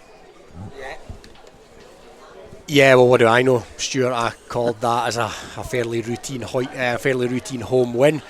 But yeah, the more knowledgeable than I, Dale Clancy, referred to the fact it was an Edinburgh derby and anything that could happen and form books can go out the window, and so far he was right, the man. Absolutely. Hoyk ahead 19-7, looking fairly comfortable against Hawks. Yeah, Hawks being a wee bit of a bogey team for Hoyk, you might say. We seen Hoyk absolutely dismantled up in Glasgow last season, but it looks like they're on track for a victory there, and the Hoyk bandwagon would roll on if that were the case.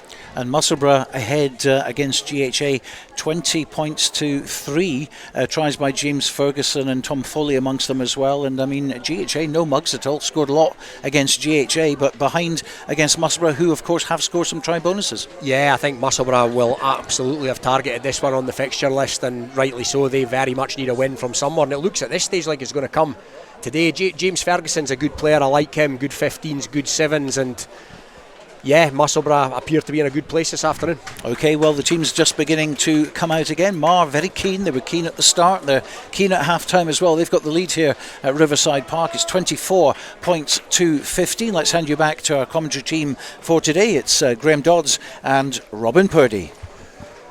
So yes, thank you, Stuart. You're right, the teams are re-emerging. Marr at least are back on the field, and Graham, if you're the Jed coach in there, what's the message? Message is purely discipline. I think if they stop giving away the penalties, Jed have got enough ball players in there, they can get back into the game. Territory, kick well into these corners and put Marr on the back foot a bit more. I think if they do those two things, I think they'll have a strong chance of coming back into this and winning it. Yeah, they're going to be playing towards Kelso. Jed in this half, and there's a substitution being made by the looks of things. Elliot Lauder's on.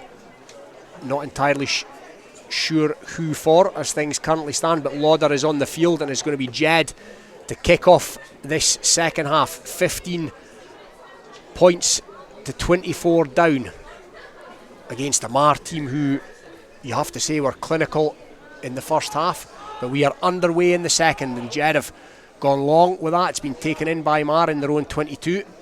Now a dummy and go there, the carry by the Marr player, which has been wrapped up by Jed, but still Marr in possession. And again, that's a half break by the standoff Ingles. He found a Burley forward in the shape of Callum Follen, so Marr now inching up towards the Jed half. They clean out that ruck, and it's the scrum half Baird who feeds the prop Miller. Miller was industrious in the first half, plenty carries to his name, and he's sent it back cleanly. Ingles puts boot to ball that time, and it's drifting towards that touchline, but it's been taken in by Jed, and the Jed player's been bundled into touch, and that's a very big net gain for Marr there. A massive net gain. Robbie Shearer had the chance there to swing it back inside to Lewis Young to clear down the mini stand side, and thought he saw a bit of daylight up the touchline, but the opposition winger there did really well and bundled them into touch, and it's a great chance for Marr to start this second half strongly. Yeah, and it's going to be a line out to Marr, 5 or 6 metres outside the Jed 22, and it's gone right over the tail, and it's going to be, I was going to say gathered in by Jed, but it wasn't. It was knocked on by a Marr player, and they seem to use this cliche every single week, Graham, but next try or next score, even next points, it has to go Jed's way. Absolutely. I know if Marr go double figures ahead, it's a long way back for Jed with just a half to go. But Jed first and foremost just outside their 22, a defensive scrum, need to get the ball back and get it away downfield into the Marr territory.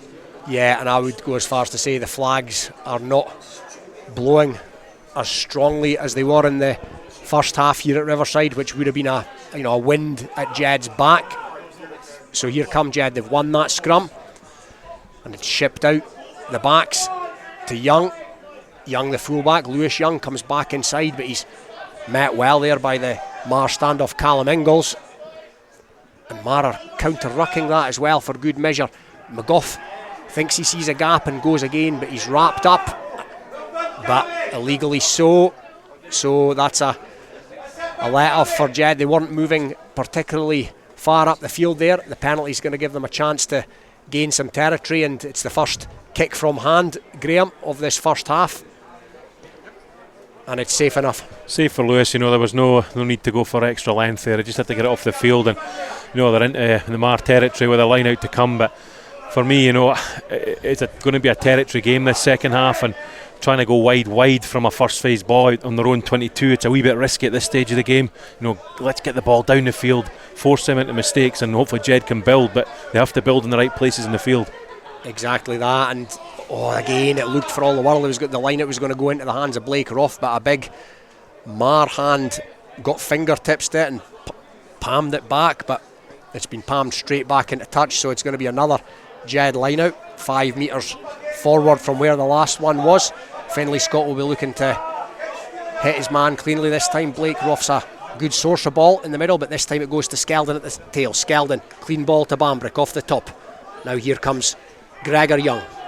Gregor Young is taken down in midfield. There's a Marr player over that, and it's been held on too long by the Jed player, and it's something Jed are going to have to address that. They're going to have to, because this Marr back row is very effective, and it has been. That'll be 4 or 5 jackals now over the ball for Marr, and Jed have to get that first man in support there a little bit quicker, or Marr will keep doing it, and they're going to keep coming up with the same results. Yeah, would it be harsh, Graham, if I was to say that Jed sometimes in this game don't look like they're running with that much conviction. No, absolutely. I think it's a little bit tentative, and I think from a first supporter's point of view as well, he's just not getting there quick enough. The Jed back row's not quite working hard enough to get there.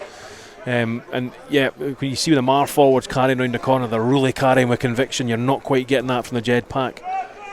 So it's going to be a Marr line out now, inside the Jed half, inside the Jed 10 metre line, and it came off the top to the live wire scrum half Grant Baird, who has runners in midfield. Baird again is at the base of that ruck, and it's out the back door to Nairn Calder, but Nairn Calder's hit hard there by McGough, and McGough's held him up there. He's done well, the Jed standoff, but it's finally made it to ground. Marr now on the Jed 22. Again, the Marr carry there, he's wrapped up. This time it's Cameron Young. He feeds the fullback Greg Montgomery, and Marr now just into the Jed 22, and Baird's at the base. He's got a sharp pass, Baird to the onrushing second rower Ross Brockett, and here they come again, Marr. Oh, that's a good hit in the midfield, though. I think that's Blake Roth on Nairn Calder, but Marr have done really well, in fairness, to regurgitate that, and their hooker Curran McMillan's beat the first man as they inch forward here, Marr, and there's another big carry in there by Callum Follen. And again, Marr maintained possession here in several phases, but that's gone to ground, it's gone backwards. Jed players in over that, but Marr have cleaned that out easily again. But it's back towards the 22 now after they'd encroached into it. Now there's Jed players making a nuisance of themselves in there, but no, it's going to come back on the Marr side as the big forwards rumble round the corner and steal a metre or so, as they've done so often in this game. Again, that looks like McMillan, the heartbeat, this hooker, and that's another carry by the second row David Andrew, the ex-Dumfries Saint. And again, it's Follen. So the big Marr forward starting to put themselves about. That's Bickerstaff coming in off his wing, looking for work as Marr inch forward now. They're 10 or so metres from the Jed line, but it's been spilled, which you'll be pleased to hear if you're a Jed fan. Now Jed have got a chance to try and counter, but they're still inside their own 22. Maintain possession here. McGough's gone back into the pocket. It's been sent down the touchline. It's not went particularly far, but it relieves the pressure nonetheless. So it's now going to be a Marr line out. The Marr line outs went well this afternoon. It has, very effective, yeah, and I think that's probably the difference between the set pieces is the loss of Gregor Law. You know, we don't like to harp on too much about it, but when you lose your big talisman in the forwards like that, because it's very difficult now as a defensive line out for Jed to go and spoil Marr's ball, because you've only got Clark Skeldon there really to compete properly. Yeah. And he's got up there Skeldon, and made a nuisance of himself, but it's came back on the Marr side eventually. And Sturgeon trying to make ground, the centre, the captain, and again it's that man Curran McMillan. I've been very impressed by him this afternoon and his work rate. Now here come Marr, the pass round the back, and it's been stabbed through in grubber fashion. Lewis Young comes across, and Lewis Young's kicked out. That's been very well taken in there by the Marr player, almost on his bootstraps. But here comes Sturgeon. His man had overrun him, but the flankers came round, that being Callum Steele. Good support play by Steele. He was wrapped up by Mason Cullen, but Marr are going to maintain possession. On the Jed 22, Craig Miller, again the prop. Here comes Baird, the scrum half, and again slick passing, but that's a decent tackle in the midfield there, and it needed to be by the Jed player on the onrushing Marr back. Sturgeon, that looks like it's gone forward from here, but the referee and his assistants are happy enough, and it's a workhorse. Callum Steele, who made 10 or so metres, and he's presented it back on the nine's been played there by the Jed player.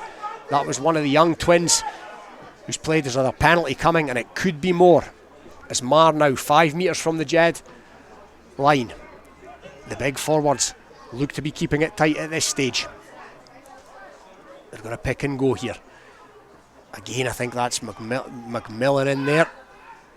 Oh, and there's a runner. Steele was the runner. Oh, and it's been fumbled. The referee is going to bring them back. Now, will there be a card here? It looked a fairly professional foul, but no, I think the referee's going to be happy with that, Graham? And is that possibly a let-off? Yeah, I think it is. I was just going to, before that phase, I was going to compliment Jed on their defence and their discipline. You know, they were defending pretty well. They were keeping Marr on the gain line until that little break by the open side flanker there. But yeah, you can't, as you said, you can't play the 9 like that, Robin, and get away with it this day and age. No, there's an injury here to Cameron Young. Rather, we'll go to Stuart. Okay, the latest we have for you is still Embrackey's 14, Herriot's 19 in the Premiership. And Andrew Mitchell hat-trick means a bonus point try for Hawick. Hawick 26, Glasgow Hawks 7. It's Jedforest 15, Marr 24 here at Riverside Park. Musselburgh 20, GHA 10. And Selkirk 13, Curry 19 is the latest score. So you rejoin us here, and it's a Marr tap penalty within 5 metres of the Jed line. Good hit there by the Jed player. Really good hit, but it's taking it back outside the 5 metre line, but Marr have maintained and recycled possession. Now it's in the hands of Ross Brockett, this impressive second row, one of the try scorers this afternoon. And again, speaking of impressive performers, Curran McMillan, his name keeps being mentioned, such is his work rate. He's served it up, and it's Colin Sturgeon, the centre, into play scrum half this time. Oh, again, good defence there on the onrushing Marr runner, however, but Marr still within the Jed 5 metre line. Again, McMillan, the fitness on this man, and it's going to come back on the Marr side. The picking goes here again, as we've said before, starting to look ominous for Jed as Marr inch towards the line. The scrum half's in there. Oh, that's a great tackle. It needed to be. Robbie Shearer-Gibb, now has that been knocked on by, it's been knocked on, the referee says, by Robbie Shearer-Gibb, but one way or another, that's try saving. Absolutely, superb defence from, that's a great set. The last 10 minutes, they've been right on their heels in their own 22 there, and to come away with Marr, it's to this point anyway, scoring no points, it's great for Jed. Yeah, great defence there. He had to commit himself. Robbie Shearer-Gibb, it was all or nothing, and he got the all. So fair play to him. Now, this is potentially not what you want to see coming off the bench if you're a Jed player. A Scotland international of 41 caps in the shape of Gordon Reid. That's the sort of squad that Marr have at their disposal these days. Yeah, I mean, it's obviously great to have a man with that experience coming off the bench and playing professional rugby for the last sort of 10 or 12 years. And I played against Gordy before he was a professional, when he was at Ayr, and we always had some good battles then, and I'm sure he'll still be the same person now. We'll wait and see. Yeah, as he enters the fray, straight over to have a chat with somebody. It looks like the referee. No, it's in fairness to him, I thought he'd gone straight to the referee for a word to extol his experience, if you like, but no, I think he's given the instruction to Andrew Acton that he is going to replace Acton. So Acton leaves the field, and like I say, Gordy Reid, 41 caps for Scotland, countless games for Glasgow, and a stint at London Irish as well. So you'd imagine that's not going to weaken the Marr scrum. Maybe not as effective, Graham, around the park as he used to be, but you'd fancy him to do a job still at scrum time. Absolutely, in tight he'll do a job, and as you say, he'll have plenty to say for himself. But I think this next couple of minutes, Robin, could be the pivotal moment in the game. If Jed come out of this with 0 points against, I think they could, that could be a big bonus for them. Yeah, Jed 15, Marr 24 it remains, and it's a Marr scrum, but Jed have got a shunt on, but Marr are going down the blind side. Great scrum there by Jed just after Gordy Reid entered, or just after he entered the field of play, but Scott Bickerstaff puts the shoulder in. He's met hard by Kyle Grieve, and a penalty's been awarded to Jed, holding on in the tackle by Scott Bickerstaff, and a great defensive set there in the last 5 minutes, as you alluded to, Graham. Yeah, all credit to Jed. That's superb defence from them, really committed, hitting hard, which we criticised them for a little bit in the first half, those low chops, and see how effective they are to let that man, the Jackal man, in on the ball, and they've got out of jail there, and if they can just get the ball up the field, that's a massive let off for Jed, and they can really build on that and get back in the game. Yeah, and that's a good touch finder by Lewis Young. Takes things up to the halfway line, and it's going to be a Jed throw-in, of course, from the penalty. And we'd spoke in the first half that the Jed defence did appear to be a wee bit passive, but yeah, they've put that right at half time. Yeah, Jed really for most of the first half, apart from a couple of individuals that we mentioned, were sort of sitting on their heels a little bit and tackling up top, but what a turnaround. I think it's what we talked about at half time, the coach's words were probably that, let's get back off the line, let's get off the line as a pack and hit legs. Yeah, as the line it's thrown in, but it's gone. No, it's been taken in by Jed, I beg your pardon, but it's been spilled by Blake Roth as he came round the corner, but it's gone backwards, thankfully for the Riverside men. So it's Jed with a chance to build here, just around their own 10 metre line. Oh, it's a lovely show and go by Robbie Shearer-Gibb, and he takes things up into the Marr half. 10 or so metres made by Shearer-Gibb. Bambrick feeds the on-rushing forward. Bambrick again at the base of this ruck from the setup. McGough looks for his runners out wide, but it's gone to ground. It was controlled by the boot of Gregor Young, so not knocked on. He finds his twin Lewis Young. So Jed just on halfway, not making too much ground after the initial thrust from Shearer-Gibb, but they set up and go again. McGough to Roth. Oh, but that's definitely been fumbled that time, and it's been picked up by Paulo Ferreira, but knock on, and they just looked almost a wee bit devoid of ideas there, Jeff? Yeah, a little bit. I'd say they get caught in the midfield, and a couple of bigger forwards get caught there with sort of rabbit in the headlights. But for me, the big middle row there for Marr was a good yard offside, which has obviously been missed by the officials. But Jed just need to keep the ball, and we talked about it in the first half. It sounds like we're repeating ourselves, but as soon as they keep the ball for more than 3 or 4 phases, Jed looked really effective. But first and second phase is just letting them down a little bit. Yeah, just looked to be sort of almost maybe panicking a wee bit. They've not had much possession in this second half, and a wee bit of rabbit in the headlight stuff maybe there, but it's a Marr scrum and it's just inside the Jed half.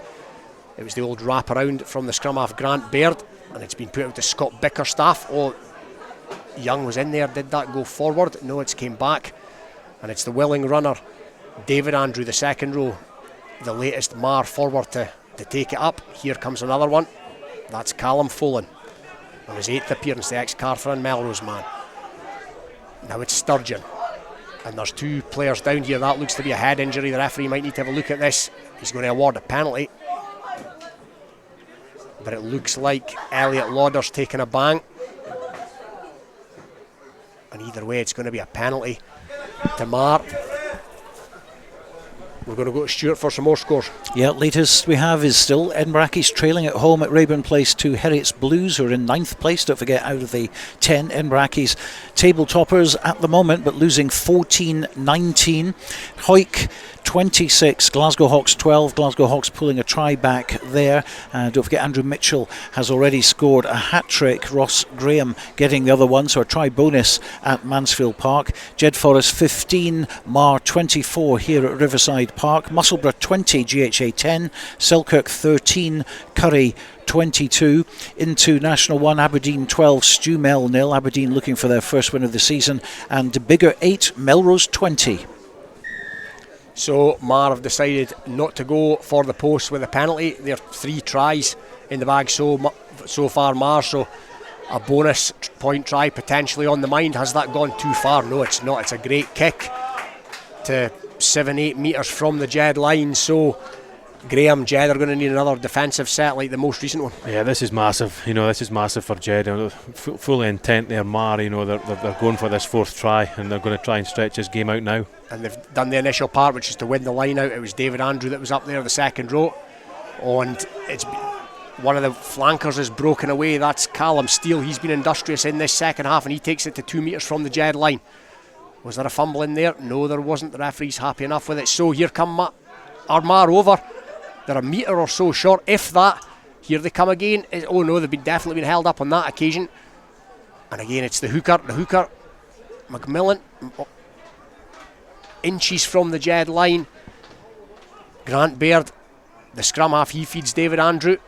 They've drifted a metre or so, but they're still in the shadow of the Jed posts. The Marr forwards, one of them's decided to go through the ruck, and he's met, but it's been fumbled, and the Jed player's taking it in. Now, that is a let-off for Jed, but again, that stemmed from good defence. It's been a knock-on by Marr, and it remains 15, Jed 15, Marr 24. Yeah, Marr have gone 25 metres sideways, and they've not gone any further forward. They've gone that metre off the line the whole way across, which is all credit to Jed's defence. They're getting in there, they're getting set nice and low, and they're hitting hard, and all credit to Jed forcing that knock-on. So yeah, it's going to be a scrum to Jed right underneath their own posts. So they'll be looking for a bit of solidity here. The Jed scrum has went pretty well this afternoon, as it has done most of the season. It'll be Bambrick to feed. He'll have options with McGough and also Lewis Young. Oh, but Marr have got the shunt on. Oh, but illegally so. So it's going to be a penalty to Jed, and that's cheaply given away by the Marr scrum. So it's now a penalty. Lewis Young from under his own posts. He sent it to the touchline just outside the Jed 22. So they need to build their way into this second half, Graham. They've had no territory to speak of whatsoever. Yeah, no, they've been in Marr territory for about 30 seconds of this second half, and that's been the killer for Jed. All credit to them, not conceded yet, but if they keep playing the game in this part of the field, it's only a matter of time before Marr get their points. So they need to make sure they get up there, get out their own half, and building it. Yeah, and the Marr's defensive line out has been good this afternoon as Finlay Scott goes to throw in, and again there's another. Oh, and it's came back on the Marr side. Yeah, and it's been knocked forward by Jed at that. So at the very least there's a knock on coming. But here come Marr again, knocking at the Jed door on the Jed 22. Marr attacking the town end. And they've got runners coming in the back division now, one of which was Adam McGowan, but they've put it to ground without knocking on. McGowan again flings it out the back door to Callum Steele. He's wrapped up by the Jed player, so they've not made much ground here. Marr, in fact, they've gone backwards a little bit, which is again testament to Jed defence, but Marr maintaining possession, and that's the difference in this second half.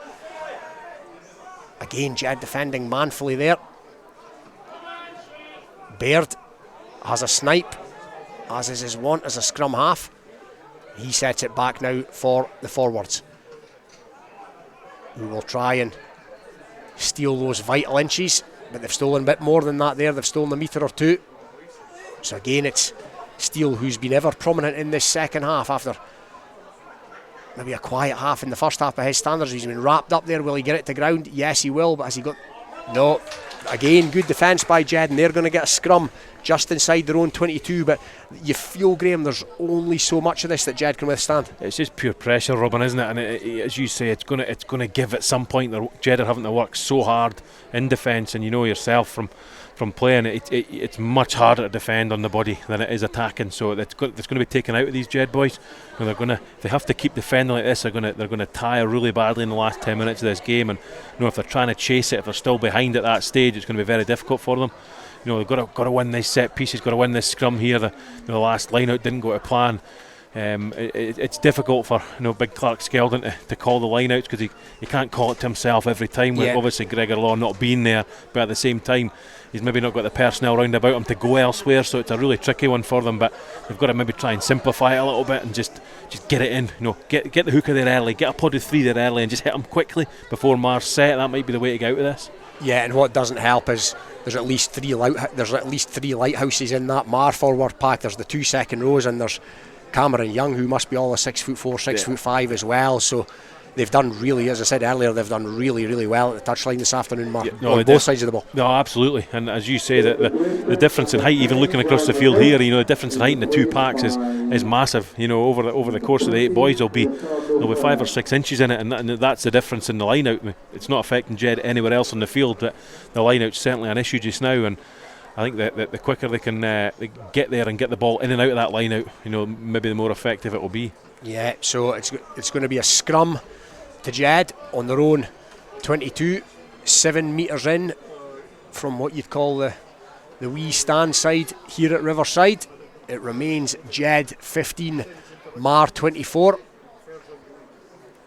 Bambrick to feed. I think Lewis Elder has come on for Jed, and that's a solid Jed scrum.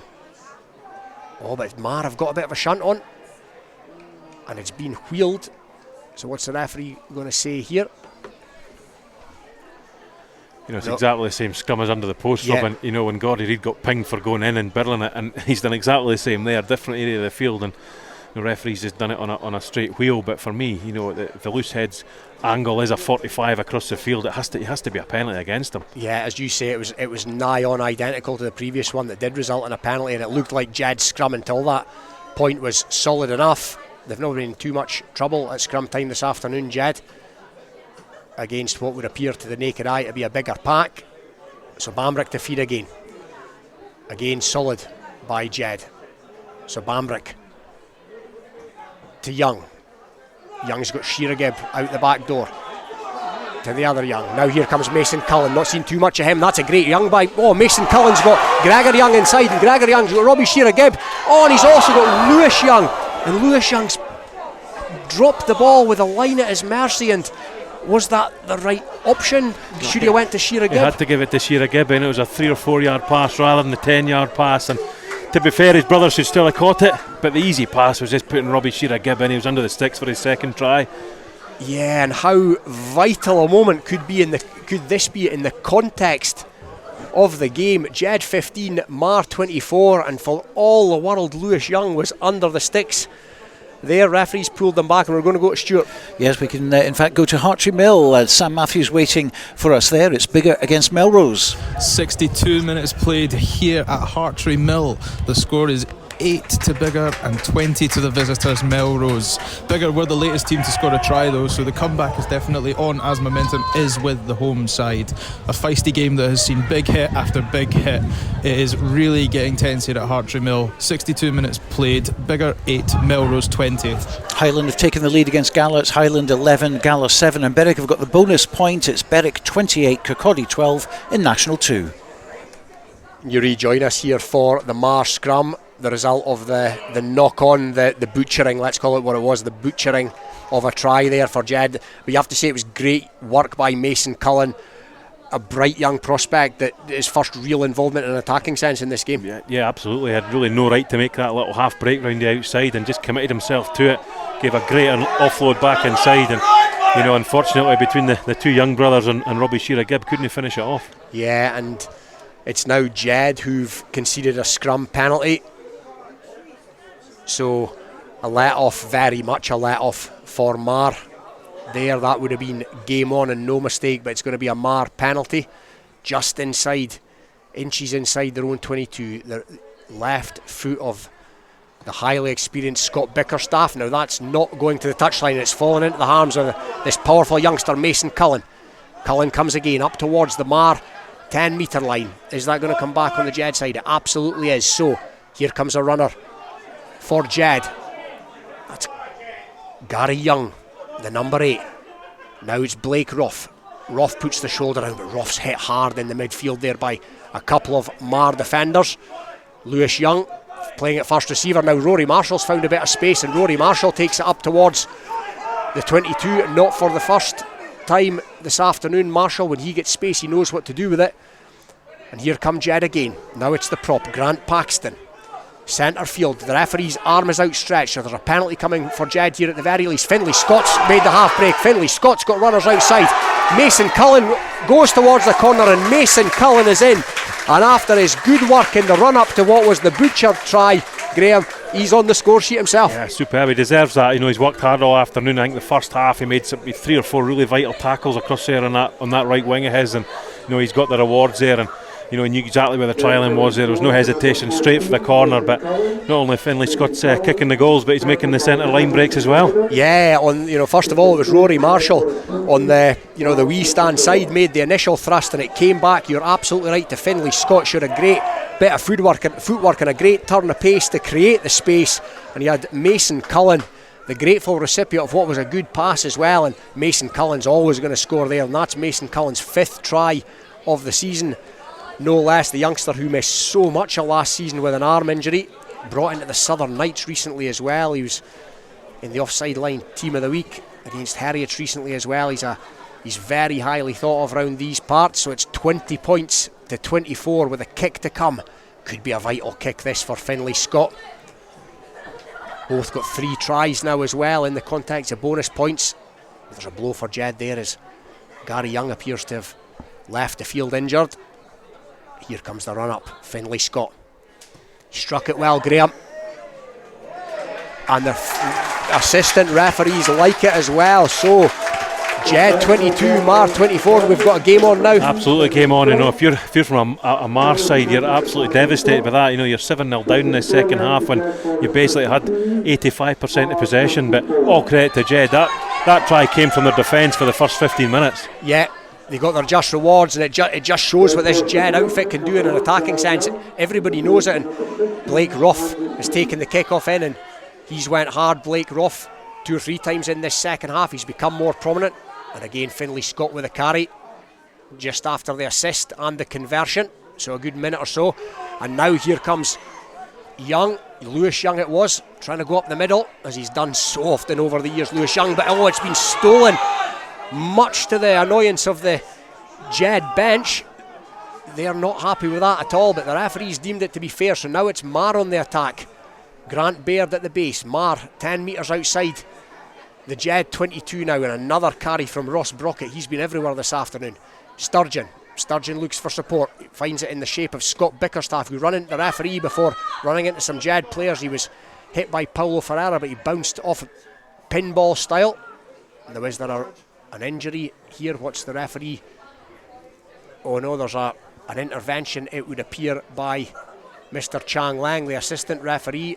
Did you see anything, Graham? I never saw anything there at all, Robin, no, but Malcolm has his flag out for a couple of minutes there, so obviously he's seen something. No, Malcolm's refereed at the highest level, so it's great to have a man of his experience on the touch, Judge. Absolutely. Is it the infringement that the Jed bench were not too pleased with that resulted in the Marr possession, the turnover? So who's being called forward here? It's Clark Skeldon. Has there been a swinging arm in there? He's certainly having a word with the captain, the referee Fergus Hollins. Is this going to result in more? Still talking away, Hollins and Clark Skeldon deep in conversation. So no, it's only going to be the penalty, and that's good news if you're a Jed fan. So yeah, it was the intervention of David Chang Lang there, which has resulted in the Marr penalty, which has further resulted in a kick down into the corner by Scott Bickerstaff. And now it's going to be a very attacking line out to be thrown in by Curran McMillan, this hooker who's been everywhere this afternoon for Marr, and he's found his man on that occasion, that being David Andrews. So pressure on Jed again. Marr looking to trundle it here as they pick up a bit of pace, now within the Jed 5 metre line, inching forward, looking ominous once again. Echoes of the first half here. The Marr forward, some of the backs in now as well. Scrum half Grant Baird even pumping his legs. Are they over? The referee's given a penalty try. So not only are they going to get the 5 points, they're going to get the 7 as well. There's some afters on the try line, as is so often the case. Now I'm going to keep an eye on the referee here, because quite often in this situation a yellow card comes out as well as it being a penalty try. So no matter what, it's going to be 7 points. And it doesn't look like he's going to tickle the pocket. And if anything, Graham, that's maybe a let-off. Yeah, absolutely. You know, it's a difficult one, you know, from a defensive point of view, because, you know, it's hard when the attacking team's going forward like that. You know, they're always going to want to get it to deck, you know, as soon as it goes over the line. And they're trying to get it to deck, and then obviously Jed are trying to hold it up so they don't give away a penalty try. So from a referee's point of view, it's a difficult one, and that's why probably realistically, because the try's been scored, there's not been a yellow card. But you know, it's the last thing Jed wanted, you know, getting up there and getting that 7 points after working hard for that score and then conceding straight away. Yeah, so 7 points have been scored by Marr there. That takes them to 31 points. It's Jed 22, Marr 31. No yellow card. As I say, that's possibly a let-off for Jed. You see it often enough. And what's also happened, this very active hooker Curran McMillan has come to the touchline. It looks like his race is run, and it's been kicked off, received by Marr and sent up to about the halfway line with a resulting kick. So it's going to be a Jed line out halfway between the Marr 10 metre line and the Marr halfway line. And Curran McMillan, this hooker from Marr, Graham, he's been absolutely outstanding. Outstanding. Ball carrier, reminds me of a Shark Brits, you know, the South African ball player. Good feet on him and always gets over that gain line. And no, he's been impressive. was a period in that first half that you were always mentioning his name. I think he's on every second carry for a while, and great work rate from the lad. Yeah, the ex-British Army man, and that's a good line out by Jed. So they're going to need something reasonably quickly, Jed, as this game ekes on. That was Lewis Young with a midfield carry, which takes things up into the Marr half. Now it's Blake Ruff, another big carry from Blake Ruff. He's put himself about in this second half, and he's presented it well. So Jed now up to the Marr 10 metre line. Grant Paxton, the latest Jed forward to have a rumble, and that has been taken in by Rory Marshall. Rory Marshall stolen another 3 or 4 metres there. Good work by Marshall. So now here comes the cut. Oh, it was slick hands, deft hands by Clark Skeldon to Paulo Ferreira, but maybe it wasn't the right call. It was very, very neat looking, but maybe just need to put shoulder down there, Graham. Yeah, absolutely. Just carrying that instance there, and big Ferreira wasn't really expecting it. I don't think he was ready to support. He was ready to clear that ruck, and unfortunately, from a Jed point of view, it got spilled forward. And they just need to get ball in hand a little bit more and get through the phases. And the game's not away from them yet. I think they need to remember that they don't need to force yet. Yeah, they just need to keep the ball and get back in the game, and then you never know. But if they're going to cough it up cheaply like that to Marr, it's going to be a tough way back. Yeah, and Marr, of course, will at the very least leave here with 1 point. That penalty try's brought up their 4th try of the afternoon, so the 4-try bonus point is in the bag. The substitute scrum half is also on for Marr. Now that scrum's gone round the 90, and that's good harrying by Bambrick on the number 8 Callum Folan. And yeah, the referee's going to bring that back now for a Jed scrum, Fergus Hollins. So it's going to be a Jed scrum on the Marr 22, I beg your pardon, the Marr 10 metre line, semi-central. And if you're the Jed captain, Graham, you've been captain of Melrose on more occasions than I would care to remember. What are you saying out there? I just get the territory and get the next points. Just keep the ball. There's too many times in this game Jed have coughed it up too cheaply, and I think that's been the difference so far. That's why they're at 9 points behind, and they just need to keep the ball. When they're direct, they're good, and that's what they need to get back to. Yeah, and the referee's awarded a free kick to Jed, so Blake Ruff has taken it quickly, playing number 8 now. Blake Ruff, since Paxton, Gary Young rather, has gone off. And there's another big carry in there by a Jed forward as they inch towards the Marr 22. The next point, as you say, Graham, so vital. So here come Jed, knocking on the door up towards the 22, like I say, and that's Sweeney. He goes to the egg right on the 22. Young looks for runners. It's been fed back now to Bambrick. Bambrick's got Skeldon. Skeldon takes it himself this time when there's runners available. Oh, and it's been fumbled by Skeldon again. Did he look like he'd been caught in two minds again there? I think he did. Robbie Shearer came off his shoulder on a nice short line, and actually I think we'd have got further over the gain line, but he didn't give the pass. I think after he gave the pass the time before where they coughed it up, I think he was a little bit tentative to do that, and I think the right option would have been hit Robbie Shearer, coming at pace and then start again. But unfortunately, obviously, when it's gone to ground, it's been tickled forward, and again cheaply Marr have got the ball back with a scrum here. Yeah, Jed, they'd worked their way through a few phases as you'd sort of said would be wise for them to do, and the Marr flanker Callum Steele has come to the touchline. He's been impressive in this second half. He's put himself about. Very typical open side performance from him. So it's going to be a Marr scrum, 5 metres inside their own 22, and the Skeldon appear to be a man that looks like he feels like he's got a lot of onus on his own shoulders without law. Yeah, I think so. He's having to step up probably more than he would normally have to, and carry. He's been in the forefront of that attacking line as a forward, and yeah, I mean obviously Big Gregor Law is a great player and carries a lot of ball. So I think Skeldon's had to take on a lot of that mantle, which it's maybe forced him into a couple of mistakes. Yeah, Marr with a scrum. They went down the short side and their player was met hard there. Strong challenge by Blake Ruff. It's Craig Miller, the prop, who's taken it into the next contact. Still a few inches inside their own 22. They look like they're going to box kick this here, and they've possibly caught a few Jed players offside, but no, the referee's happy enough. So here comes Gregor Young. Gregor Young's got Shearer Gibb down the touchline, and it's came back infield. Oh, it's come back to Ingles now. Ingles of Marr has hacked it down the field here, and now it's Lewis Young deep inside his own half. He's not got much by way of support, but he finds it now with Cullen.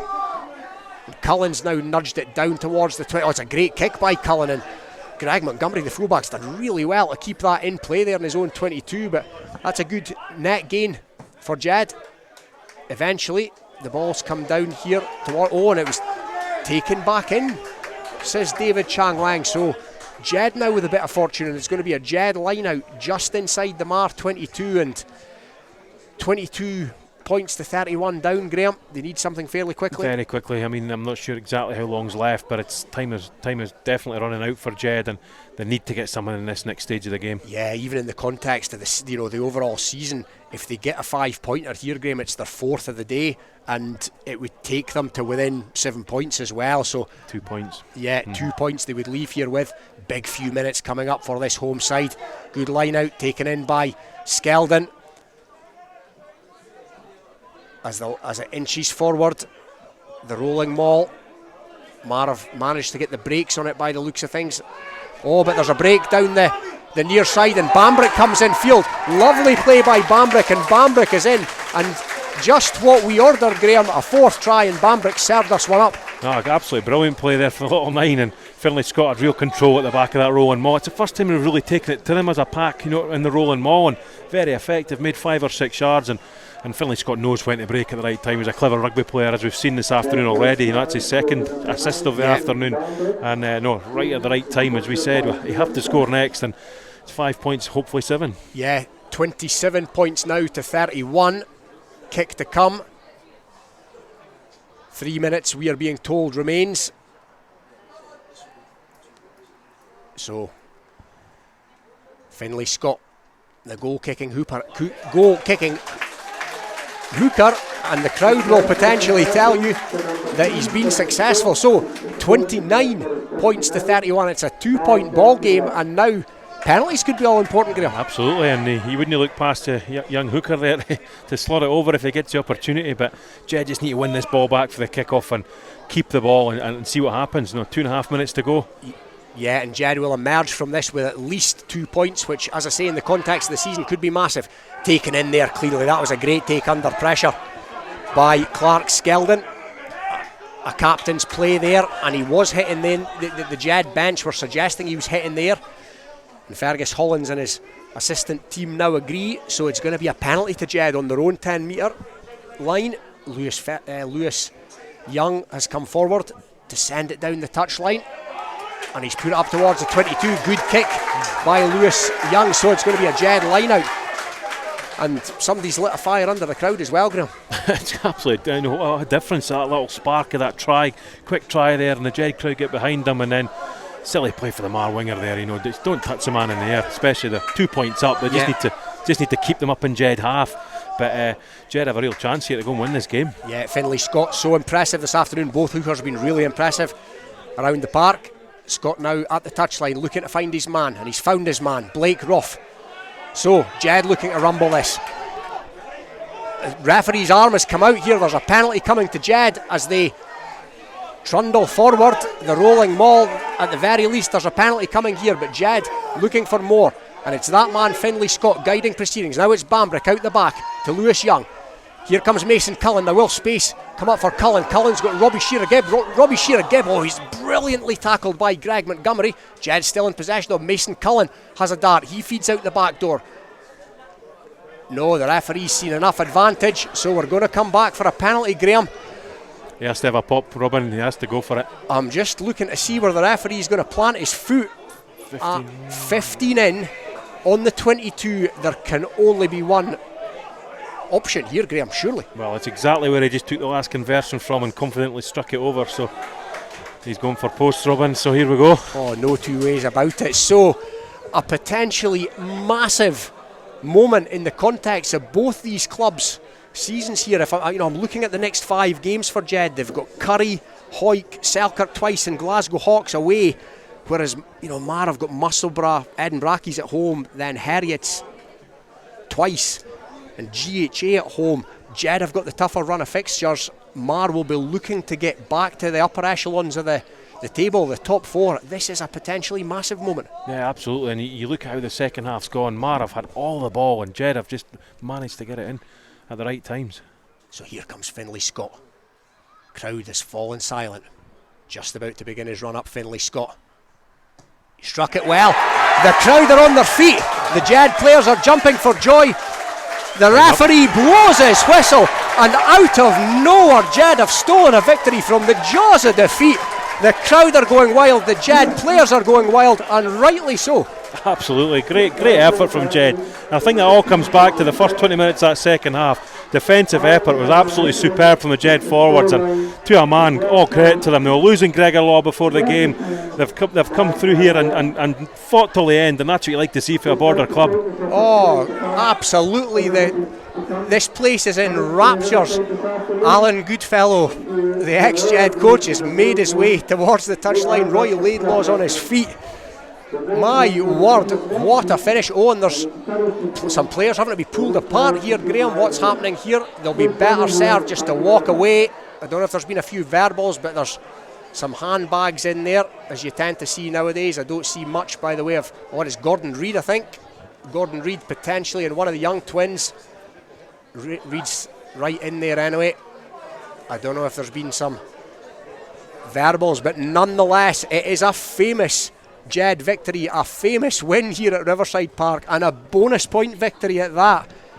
Graham, give us your thoughts. I mean, when Marr were 9 points up and cramped on the Jed line, Jed had no right to win that game, and all credit to them. They've come back, and when it's really mattered, they've been really, really accurate, and I think that's the important thing from a Jed point of view. And you look and they'll analyse that through the weekend on the video session. When they've gone to the corner, they've kept the ball. I don't know why they didn't do that rolling maul a bit quicker in the game, because when Finlay Scott went in the middle of that line out and they got that maul roll and they were really, really effective, at the end of the day, it's got them that 10 points to win the game, and that's been the difference. Yeah, the defensive set, as you mentioned, it was 10 or 15 minute defensive set, and that has ultimately turned out to be the difference as the players leave the field. The Jed tunnel forums to clap. This Marr outfit, who have contributed to a fine spectacle here, they leave the field, and it's finished here. Jedforest 32, Marr 31 in what has been a classic. Well, thank you very much indeed to Graham Dodds and to Robin Purdy, our commentary team, for what was a cracking game. 63 points in all, 32 to Jedforest, 31 to Marr, and Marr will go away from Riverside Park with just a couple of points. And what about around the grounds? Well, I can tell you it's Edinburgh Accies, the leaders, 26 at the moment.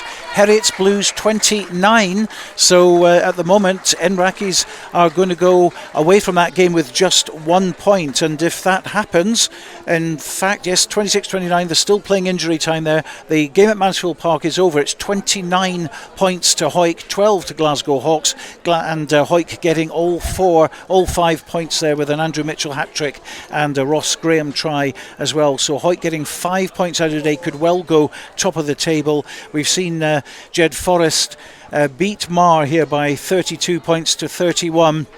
It's Musselburgh 20, GHA 25 as a full-time result, and Selkirk at the moment, it's Selkirk 20, it's Curry 29, and we're just looking. I think we've got Paulo Ferreira who's come up here. Let's give you some headphones and turn you on, and I think Robin's going to have a little chat with you. So Paulo Ferreira and Robin Purdy, here we go. So, Paulo, you must be a happy man. Congratulations on what will surely go down as one of the great victories here at Riverside Park. Yeah, look, we knew we had to play for the full 80 minutes, which I think we haven't done in the last few weeks, and we really want to make Riverside a fortress, and just credit to the boys just sticking in for the full 80 minutes. And we seen prior to the match Gregor Law go down in the warm-up. Just how big a blow was that? Oh, massive. Gregor Law's a massive player for Jed, and I think it actually lifted the team, because we knew everybody had to step up another 10% to make up for Gregor's loss, but we just wish him a speedy recovery. And there was a lot of penalties coughed up in the first half and another yellow card. Did you feel that as a team you'd got on the wrong side of the ref? I don't think so. I think Marr had us under a lot of pressure, and obviously when you're under a lot of pressure, you give away the few too many penalties. So we knew we were in the fight. We just had to consolidate ourselves and just pick ourselves up again. And you went into half-time, of course, trailing 15-24. What was said in there? What was the message? We just had a good hard look at ourselves. We knew we were in the game. I mean, Jeds, we got a lot of dog in us, so we knew coming out we had to put in a big shift. So, and I think the first 10 minutes when Marr had us stuck on our line and we defended, just showed the character of this team, and we knew we could play the full 80 minutes today. Yeah, I was just going to mention that. There was a defensive set there that myself and Graham kept mentioning in commentary. It appeared to last sort of 10-15 minutes almost. It felt like forever. But yeah, you know, they say defences win matches. No, definitely. We've really been working hard on that, because obviously we've been leaking a lot of tries of late, and we really want to try and keep that scoreboard down. Obviously against a good side like Marr, that's always difficult, but I think today we really showed ourselves well. Yeah, and that ending, my word, that was all heart. Definitely massive heart. I'm ecstatic. Marr's always been a bogey team. I think I've beat them once maybe in the 7 years I've been here, so I'm really, really chuffed today. Yeah, and a word for your goal kicking hooker. Oh, it's unbelievable. It's been a revelation. So yeah, when you got a goal kicker like that, I mean, you could score anywhere in the park. Yeah, and you know, a massive win anyway, Paolo, but in the context of what is a tough looking run of fixtures coming up, starting with Curry next week, that does that make the win all the sweeter? Oh, definitely. I think we kind of found ourselves quite lucky to be as far up on the table considering the start that we had to the season. So I think we started to find our stride, and I think this has given us a massive boost in confidence. So I think, yeah, watch your space. Yeah, and no try today for your good self, my word. Try and let everyone else catch up a bit. Well, Paulo Ferreira, thank you very much for joining us at the back of the stand here at Riverside, and congratulations once again. Thanks very much. Thank you. So fantastic. Paulo Ferreira there, not on the score sheet today, but he'll take that. 32 points to 31 here at Riverside Park. What a game. And of course, TV highlights tomorrow on Borders Rugby Television. You won't want to miss that. Well, after the break, we'll get some more results for you. And, well, there's plenty to come. When the weather's dreich and a storm's a brewing, you need a strong, windproof, quality umbrella delivered with good old-fashioned customer service and at an affordable price. Up here in Umbrella Heaven, we say you tackle the ball, we'll tackle the weather. UmbrellaHeaven.com for when the heavens open. Based in Galashiels but covering the whole region and beyond, Borders Mortgage Hub is your one-stop shop for all things mortgage related in the Borders. Visit us at bordersmortgagehub.com or call us on 01896 807 008. That's 01896 807 008. Borders Mortgage Hub. Mortgages for the Borders in the Borders. Hello, this is George Ingalls here, and I'm thrilled that my songs are now available on 2 albums, Anthology and Lockdown Blues. Late in the evening,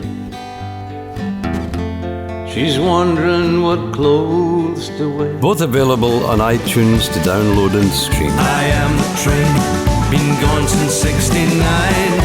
George Ingalls Anthology and Lockdown Blues. Check them out now on iTunes and other digital sites. To commemorate the 7th anniversary of the opening of the Borders Railway, an 8 DVD box set is now available featuring the complete series Borders Railway from start to finish, plus the full hour-and-a-half documentary 5 years on, which examines the possibility of an extension to Carlisle, plus extra features including a cab journey along the entire Borders Railway, all for the special price of just £14.99, including post and packing. You can get your copy direct from hotdisc.co.uk/shop.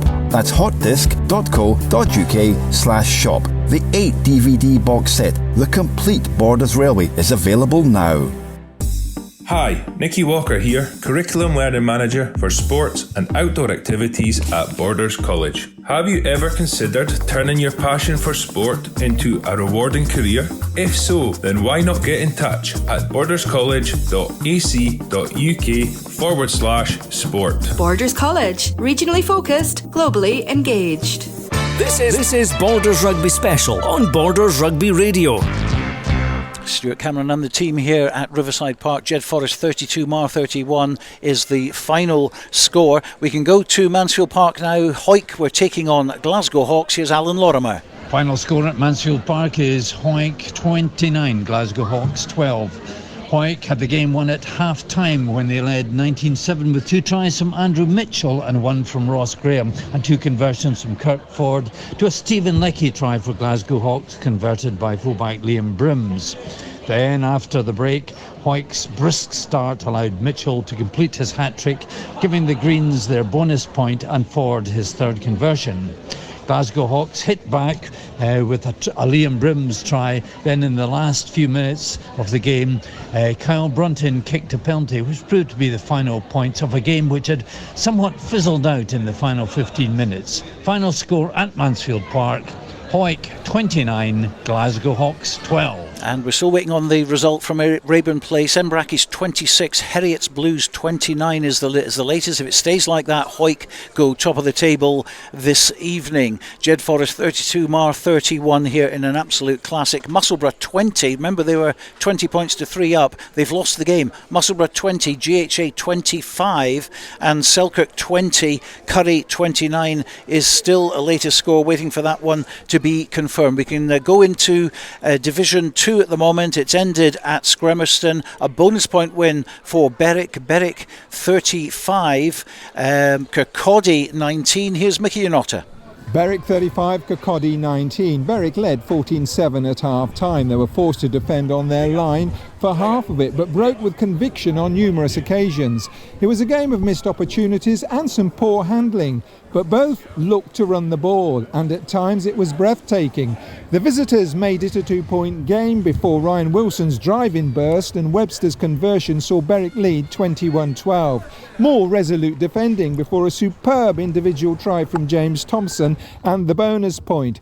Kirkcaldy got a late try and Thompson his second. Jack Webster kicking all 5 conversions. Berwick deserved this one. Berwick 35, Kirkcaldy 19. Thank you to Mickey Yanotta. Also in National 2, of course, Boroughmuir and Peebles. That was called off earlier on for a waterlogged pitch, but I can tell you that's Falkirk 21, Lastwade 16, Glasgow Accies 32, Cartha Queen's Park 5, and Preston Lodge against Hamilton has been a real humdinger. Remember, Hamilton looking for their first win of the season. It was 26 all right to the end, but in fact Preston Lodge got there. It's 29 points to 26. In fact, that's a latest score, so we're still waiting on confirmation of that one. Into National 1, it's ended Aberdeen Grammar 19, Stewart's Melville 0. That's Aberdeen Grammar's first win of the season.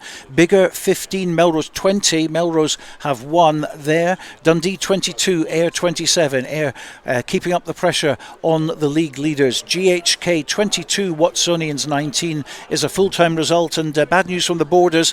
Up in Highland, it's Highland 14, Gala 10. That's a final result. But good news at Poynter Park. First time we've heard from them all day. It's Kelso 48, Stirling County 17. So that is a win for them, and they stay unbeaten at the top of the table. And I can confirm now, Edinburgh Accies 26, Heriots Blues 29. 1 point for Accies, only their second defeat of the season against 9th place Heriots Blues. Into East League 2, and it's Kirstorfen 24, Hawick Lundeen 8. Hawick Lundeen still looking for their first win of the season. And how about this? Edinburgh Northern, of course, were unbeaten up to today in East 3. Hawick Quins also unbeaten. Something had to give. Hawick Quins 45, Edinburgh Northern 5. So a huge result for Hawick Harlequins down there in Hawick today. So Robin Purdy with me at the moment, still getting his breath back from what was a fantastic match here at Riverside Park. But can you digest some of those? Hawick definitely top of the table. Yeah, the Hawick, is it a bandwagon, is it a juggernaut? Either way, it has rolled on today with a 5-pointer. That man, Andrew Mitchell, such an impressive performer. You know, he's a key cog in their wheel. A hat-trick for him today, no less. That'll take Hawick up to 34 points, and it'll take them to the top of the table as well, where it looks like they might remain. That's a good win. Hawks have posed Hawick a wee bit of trouble in times gone by, and that's a big win for Hawick. But Edinburgh Accies losing at home to Heriots. My word, I'm not predicting any more games from this point henceforth, to be honest, because that was a home banker. And in football terms, that's what they call a coupon buster. And yeah, nobody really seen that coming. Edinburgh Accies, they will be sore about that one. And yeah, fair play to Heriots. They've possibly they've been improving in recent weeks, but yeah, that's a sore one for the Ackies, and they've got some fixtures, some tough-looking fixtures coming up, one of which is a trip to Marr, and they could have done with a win today. Still waiting for confirmation from Philip Hall, but the last we'd heard was it was Selkirk 20, Curry 29. Yeah, it looks like Curry are going to emerge with the spoils from that one, which is maybe a wee bit disappointing for Selkirk. I think they were possibly quietly confident, but yeah, Curry back on the horse, so to speak, after the reversal of Hawick last week, and yeah, they're still going to be there or thereabouts, Curry, and that's quite a big win for them down at Philiphaugh today. It certainly is. Well, of course, we'll have all the results on our website at bordersrugby.net very, very shortly, so check them out a little bit later on. But in the Premiership, the closing headlines, there were wins for Heriot's Blues, Hawick, Jedforest, GHA and Curry. In National 1, victories for Aberdeen, Melrose, Ayr, GHK, Highland and Kelso. And in National 2 locally, Berwick got a try-bonus win. Well, we'll be back again next Saturday between 2 and 5 o'clock when Hugh Brown will be here presenting the show for you. We'll be bringing you live commentary from Philiphaugh with Selkirk taking on Hawick. Hope you can join us then, but for now, from me and the team here at Borders Rugby Radio, a very good afternoon.